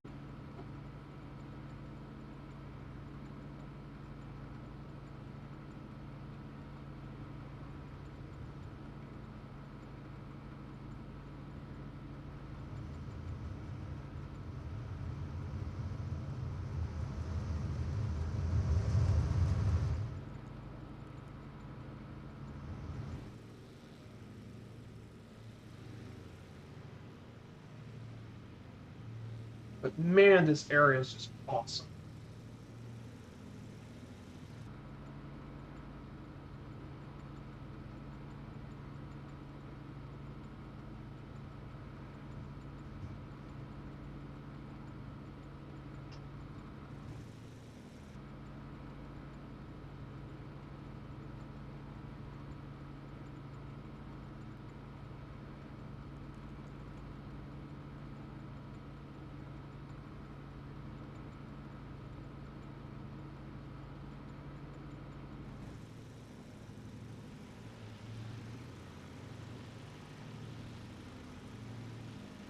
Yep, we're about to head to Mount Whitney, so the highest contiguous point in the country.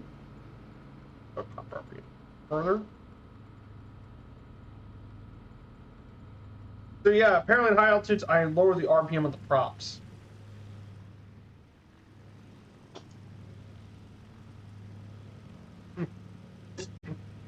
Mm.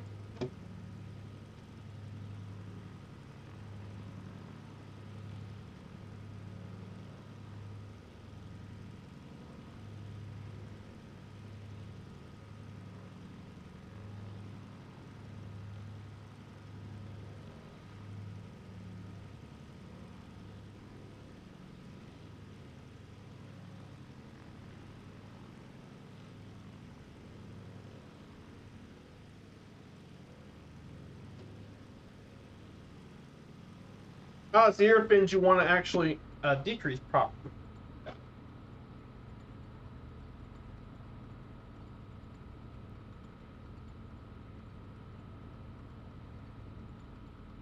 Yeah, we're basically right about 15,000.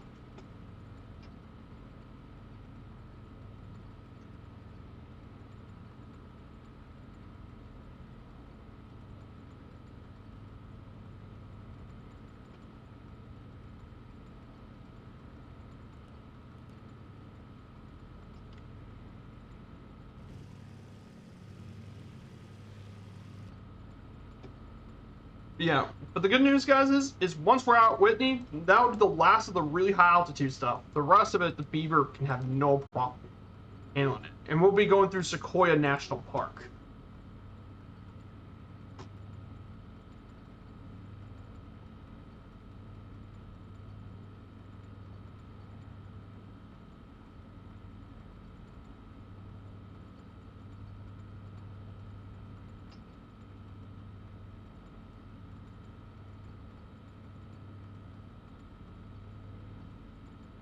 Maybe looking back, when I was thinking about doing this route, maybe I should have took the Plas PC6 Porter, but I didn't know how. I wanted to try the Beaver and see how it would fare in the high altitude world that's flying these mountains.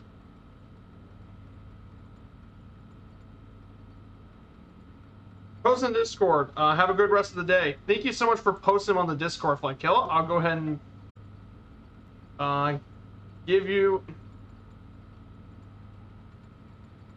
Yeah, awesome pictures, dude. Those are some amazing pictures for Killa. Those are awesome. I would love to have them in Discord. Thank you so much. The awesome pictures.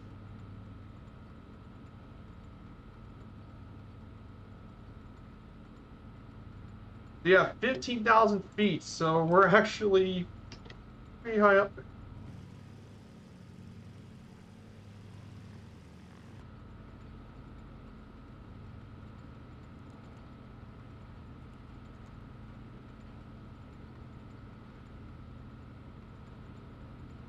I mean, what a great stream.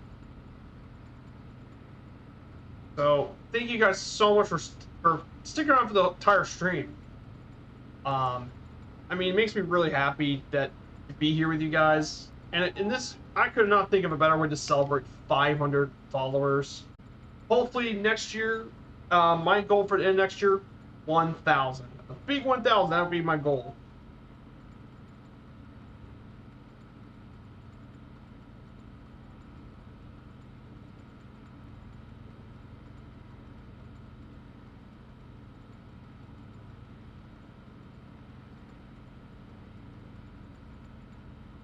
So, here to see this point right in front of us, that is Mount Whitney, right in front of us.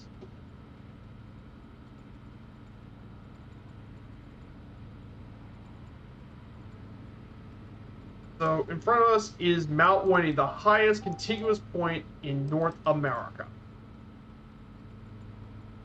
It's actually the highest contiguous point in the United States of the continental 48 states. Though it's not the highest mountain in the United States, I think you guys probably, if any of you guys know geography, would probably tell me that mountain. Okay, fine. It's Denali in Alaska, which I hope to visit some point in the future.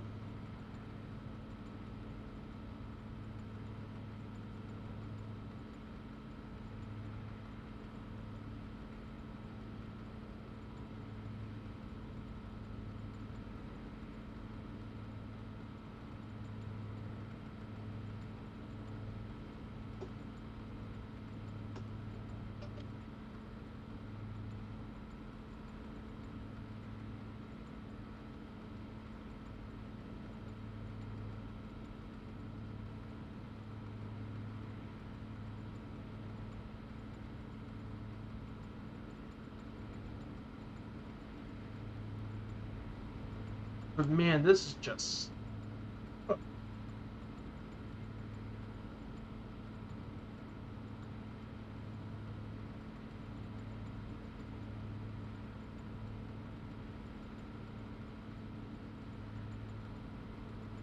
there it is, guys. Mount Whitney. We're about to fly over it now.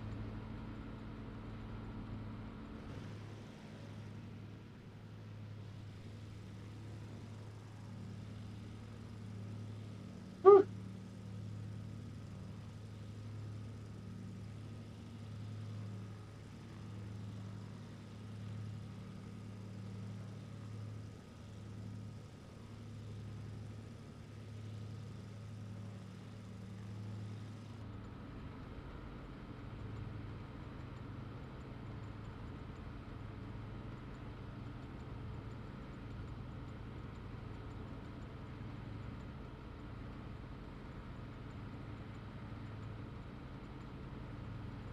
So yeah, there is Mount Whitney below us. There is Mount Whitney. That is the highest contiguous point in the entire United States. Here it is.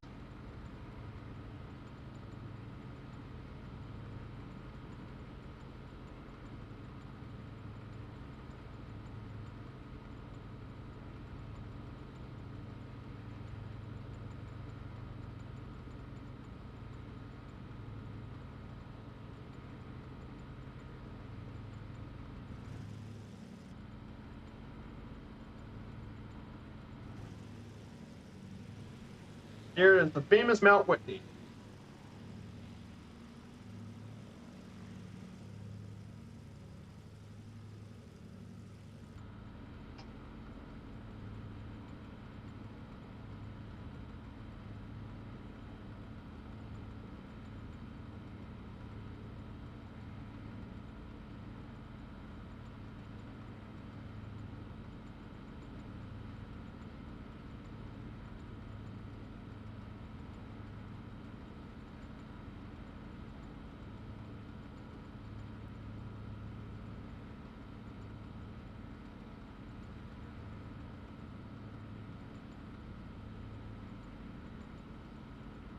Hey, Sandy Olson, you're going to join in. Southeast Asia. Yep. We're going to go ahead and get ready for descent shortly.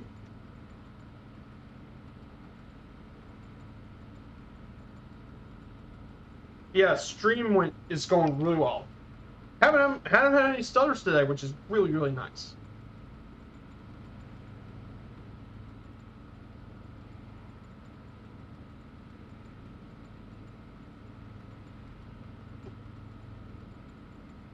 So I'm going to go ahead and start descending soon. It'll be once we reach this valley, we can safely descend. Around 8,000 feet, so it's going to be a slow descent. So yeah, that concludes the hardest part of the trip now. And the rest of it is pretty easy. So we're gonna head towards Sequoia National Park. Um, it's around 404,000 square acres of land. It accommodates a relief of nearly 13,000 feet. It contains the highest contiguous point in the U.S., Mount Whitney, and it's very famous for its sequoia trees, mainly the General Sherman tree, which is the largest tree on Earth by volume. It's connected to General's Highway to Kings Canyon and General Grant Grove. It was partially closed back in 2020 due to a wildfire, but it was reopened again. But this is a very popular national park, home to all sorts of wildlife like bobcats, foxes, ground squirrels, rattlesnakes, and mule deer. And of course, you can even see mountain lions in the Pacific Fissure. It used to be home to the California grizzly bear, but that was killed back in 1922.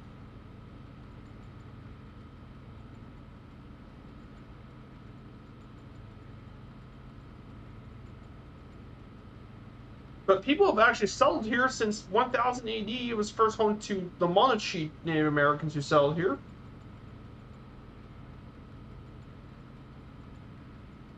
But of course, it's very famous for a lot of its famous trees, including the tunnel log and more. The area is very.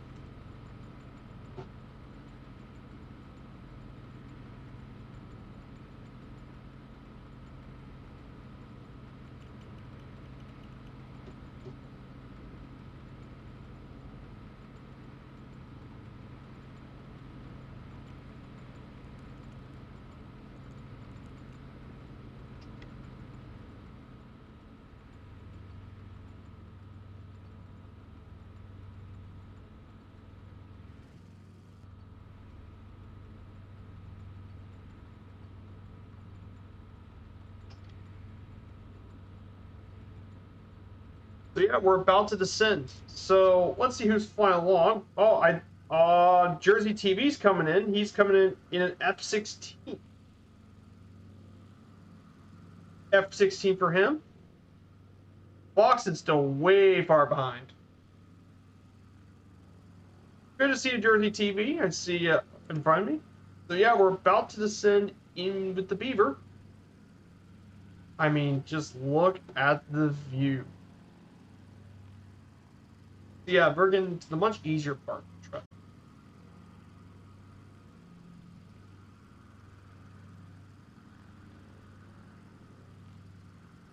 In fact, the Sequoia and Kings Canyon is actually a UNESCO biosphere reserve, believe it or not, as well.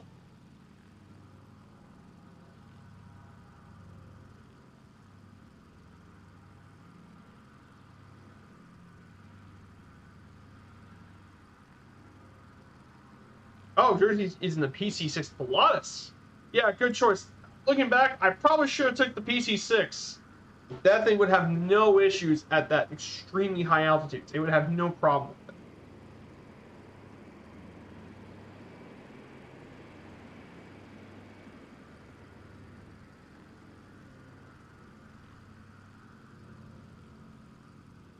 And basically, it's the Sequoia National Forest. It's named after the giant sequoia tree that populates throughout this forest. It's also got glacier landscapes and all that.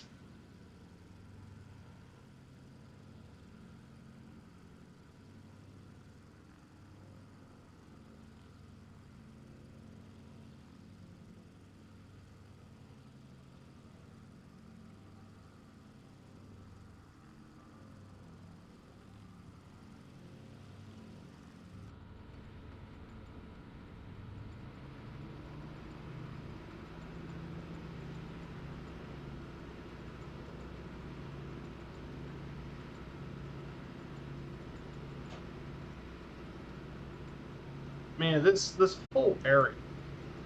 No. So one way we're gonna end up in Kernville. We're gonna land on 17, which is gonna be right next to the Kern River. So we're gonna have a pretty scenic landing today.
Land some pond, not sure where I am.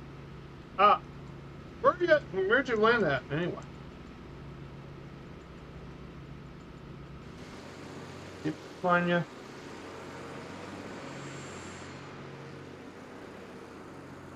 There's the valley down below us.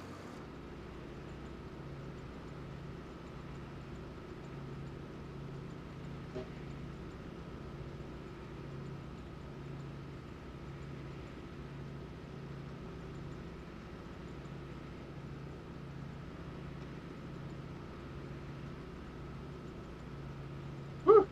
So now we're getting down to that landing as well. Not sure. Unknown don't exist. Really.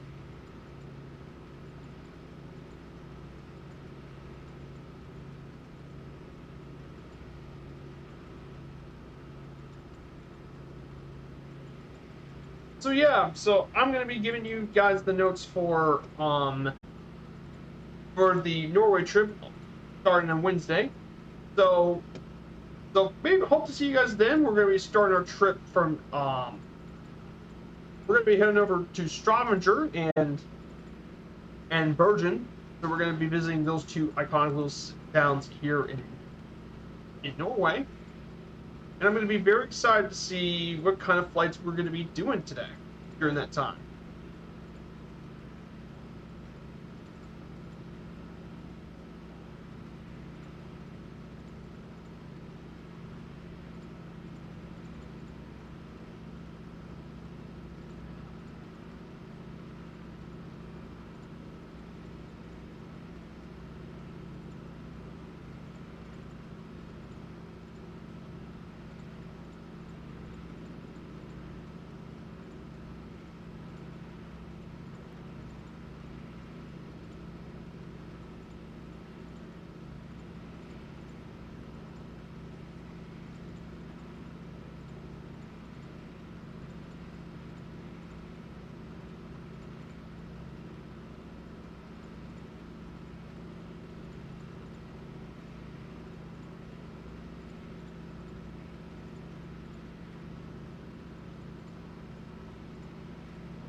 Yep.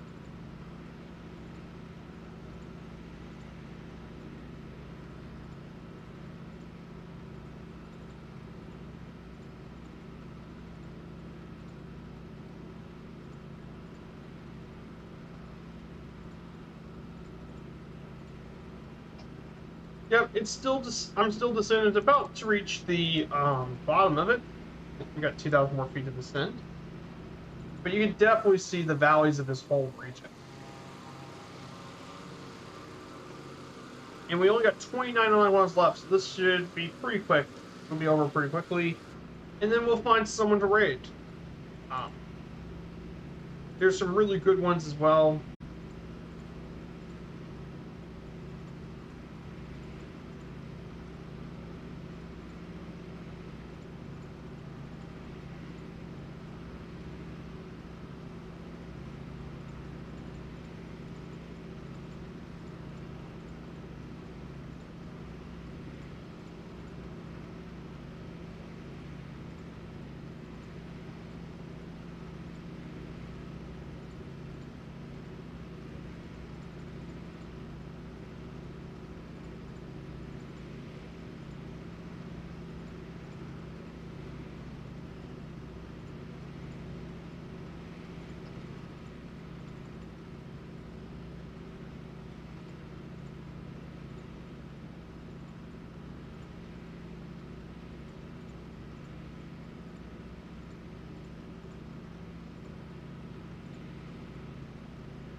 So, so now we're getting down to more of the scenery up here. It looks like a couple more pieces of scenery jutting out in the background. These right here are the needles, actually. You're right.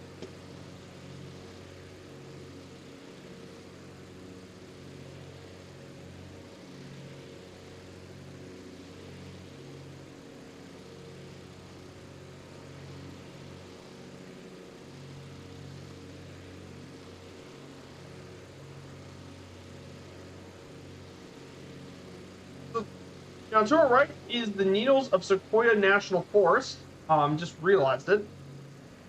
These granite rock formations rise up from the Kern River. They located 2.5 nautical miles out of the West Divide Highway, and the elevation is currently 8,258 feet, with a prominence of 454 feet.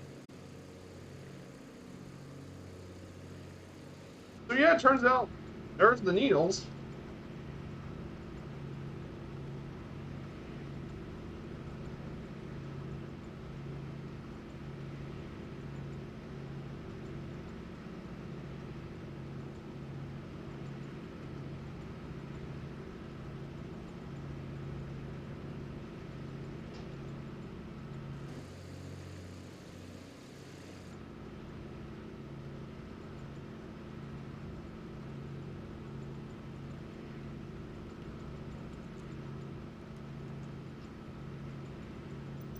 Yep. You only have one more thing. Now we're entering more Sequoia National Forest.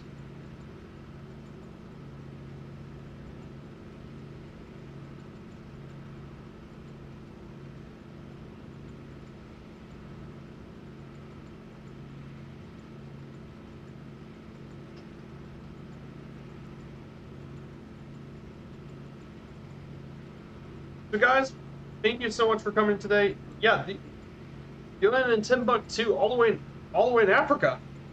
Yeah, yeah. You never seen these rock formations before. Yep, there's the Needles. Very beautiful scenery. So let's go ahead and get early predictions. But man, what a great stream, guys! I was blown away by the turnout for today. Over 20 people. That is just, yeah. I can't wait for another great milestone in the future. Next up is 1,000. That is the next goal for me, is to get to the big 1,000, and hopefully the next one, it will be even better than the last one.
This area is just, the scenery in this part of the sim is just top notch. That's,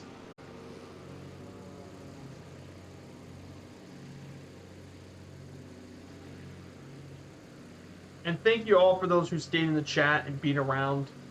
Thank you guys so much for being here. The chats, the lurkers, you guys have really made this stream very special. And like I said, this upcoming year is going to have some huge plans after 500. Got tons of more journeys with Firefly Air. And of course, I have my Around the World trip coming up, which would be my very first ever with the DC-3. And hopefully I become the first streamer to do a DC-3 flight around the world. Ain't that a great GA plane? Oh, Kazaki. It is a fantastic general aviation plane. And by the way, guys, I'm going to give up to a shout out to my good friend, Kazaki Flyer 66. He made affiliates, and he's a great friend in my community. He's been around for quite a few of my streams as well. Great to see you, Kazaki. I had a ton of fun today. I flew this thing over. I flew from Tahoe. So here was the flight plan for today. By the way, if you guys want to do over. So we flew from Tahoe. We went through Stanislaus National Forest, Mount Patterson, Yosemite, We went through Sierra National Forest, Kings Canyon, and Mount Whitney, which was the highest contiguous point in the country. And we're now entering the final stage of it, which is through the Kern River Valley. So we actually are having a pretty good flight as well. So yeah, I'm very happy to be here today with all of you guys. You guys really helped make this stream great. And we got some really awesome people. We have Gruniski with us too. But yeah, so many awesome people here today.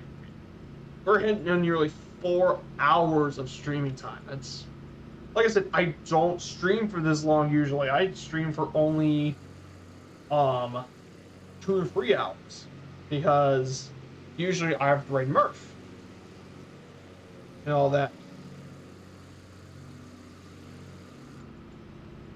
So yeah, big goals for me for the channel.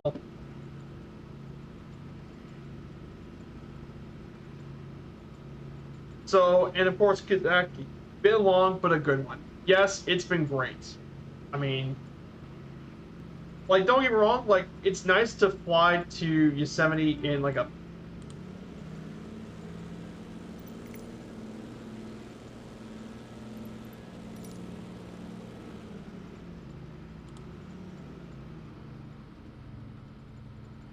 Yeah, here's something I figured out, was with the propeller. I don't know about this, but I was blessed to run the Colonel Fork Fund the flying to Salt Lake from Tahoe. Awesome. I do like the DC-3. Does it have issues? Yeah, it's slight issues, but it's actually really good. In fact, Kazaki, I think if you like historical stuff, you're gonna like this. I think hopefully if I get it by Christmas, I'll be starting a DC-3 around the world trip based off of a real flight route that was done by the Swiss watchmaker Breitling, if you never heard of it. But they did a DC-3, they took it from Geneva and went all around the world in a 77-year-old DC-3, the oldest plane to ever do it. But it's going to go to all sorts of places. Athens, Tel Aviv, Dubai, Karachi, Singapore, Anchorage, LA, Chicago, DC.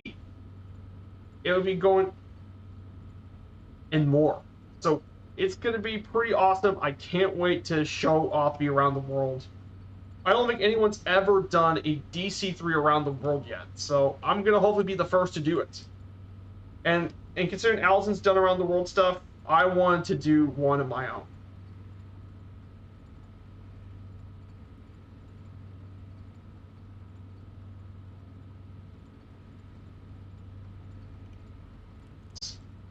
So I can't wait to bring you guys this. I'm gonna be a very happy camper to show you the around the world. I mean, and it's not like I haven't done long journeys before. I mean, I've done the Philippines. I've done one for the Berlin-Beijing flight that I did with NightZep. Went through the entire country of Russia, which is 5,000 miles. So I can handle a bit of longer journeys. So I can't wait to do it. I'm just very excited.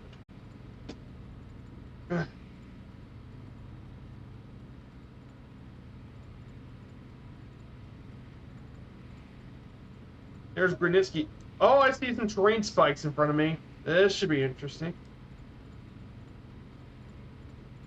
There's Gruniski in the G21. GB, I believe. But I mean, this would also be a blast to fly the route we have today in the DC-3. That would be an absolute blast. As the DC-3 would not have so many issues. Some of your DC-3 flights would definitely be 7-8 hours. Yeah, that's why I'll probably move that to a Sunday stream. My plan is do the normal Firefly Air journeys on Wednesdays, and then do the around the world trips on Sunday. As that way I have more time to complete the stream.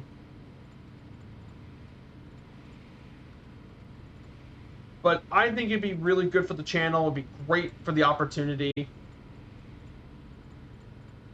I might still stream Alaska, but the saturation of coverage is daunting. Yeah, I wish they had better photogrammetry for Alaska. Which is a real shit. I mean, I get it. The Sally Day in Alaska isn't the greatest. But I visited Alaska. I know how beautiful that state is. Alaska is one of the most stunning places in the sim. If it had the satellite data, let's say, of this place here, I would fly way more in Alaska. Or an Alaskan hub for Firefighter. That would be what I do. Hey, you gotta run, says Dougal McTavish. Thank you so much, Dougal. I really appreciate you being here. Hey, good luck later tonight with the Shadows as well. Hope to see you by then. Oh, yeah, it is bush out. Alaska is amazing. I think if I had to pick my favorite part of Alaska... Oh, the airport is right below us, actually. I'm going to go ahead and disable autopilot. There's the airport. Oh, there's the airport. There she is. Okay, we're going to have to land on the other side of it. We're going to land... Actually, we're going to land on runway 35. I forget how close it was. There's Grunitzky. Yeah, this is just an amazing area. Just awesome. And like I said, massive shout out to every single one of you guys here today. That's the biggest shout out is to all of you. And I'm being serious on this. I really am serious.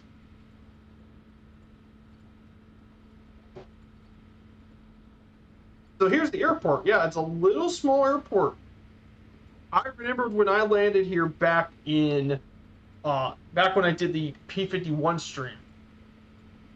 I picked it because it was the airport that I selected for that flight, and that's actually one of the routes we did for the airline. But it's because it is in a stunning location with the canyons and the river. And plus, the route you get through here, like, if you went through a straight line between Kernville and Tahoe, it goes through all the beautiful mountains in the region.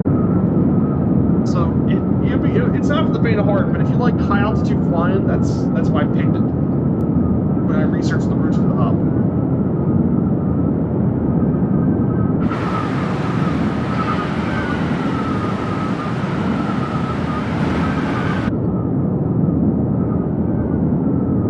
Yeah, I love this beaver to death.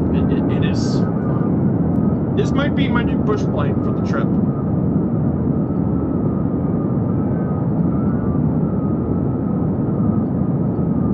Alright, let's switch the last fuel tank.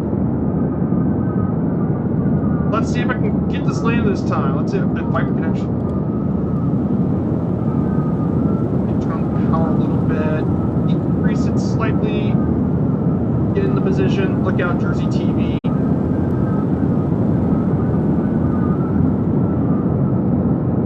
Oh, this.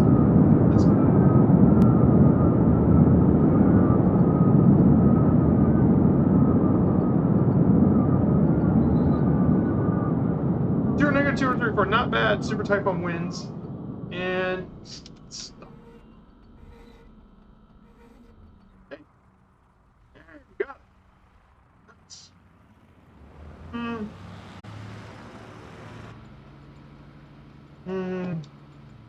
Let's get this in the grass. And yes, Blocks, I do need to be better at flying the helicopters. I need more training with the choppers. Because at some point I would like to, oh well. So here it is, guys. Let's go ahead and get the landings. We have Grunitzky and the G-21. Oh, the Goose. I was considering the Goose, actually, at some point. Flying the Goose, but, no, Grunitzky. Groovier's back in the, Groovier's back in the Aramachi in Groove 6. And there's a Phlox in a chopper.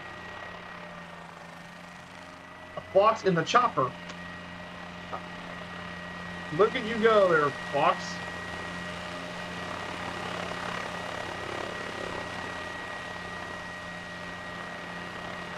Get to the chopper. Now, we have to fly out of here. To Golden Valley. Get to the chopper. Oh, but yeah, guys. How to use back to fly? Don't know. I'm so way off. Don't worry. No worries, Goofier Command T. But that, wow, guys, what an absolute gem of a flight. So, an absolute gem of a flight today, guys. Thank you all so much for joining me on this journey today. That was a lot of fun. Flying through the mountains, the beautiful, breathtaking scenery. I mean, I don't think there was anything better than to do that flight. So, thank you guys so much. We're gonna have to find someone to raid. Who are we going to raid today? I have Arash, B-Mint, O Can't Do, 757 Spy, Iceman, White Lilo, or the Shadow Display Team. Actually, I think I'm a pretty easy choice. I haven't raided them in a while. But I'm actually going to raid a good friend of mine. We're going to raid the Shadow Display Team. They just came on. So we're going to raid my good friends over. I've known them since the days of old.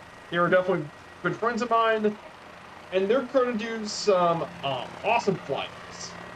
So definitely check out the Shadow Display Team. We're going to give them a huge raid. So guys, thank you so much for coming today. We're going to be traveling to Norway on... The next couple streams are going to be the Norway Bush trip. So expect me to take the DC-3 on Wednesday. So I'll be doing my first stream with it. So it's going to be great to see you guys and hope to see you all soon. Take care, everyone. And make sure you all stick around for the raid, all right? Bye.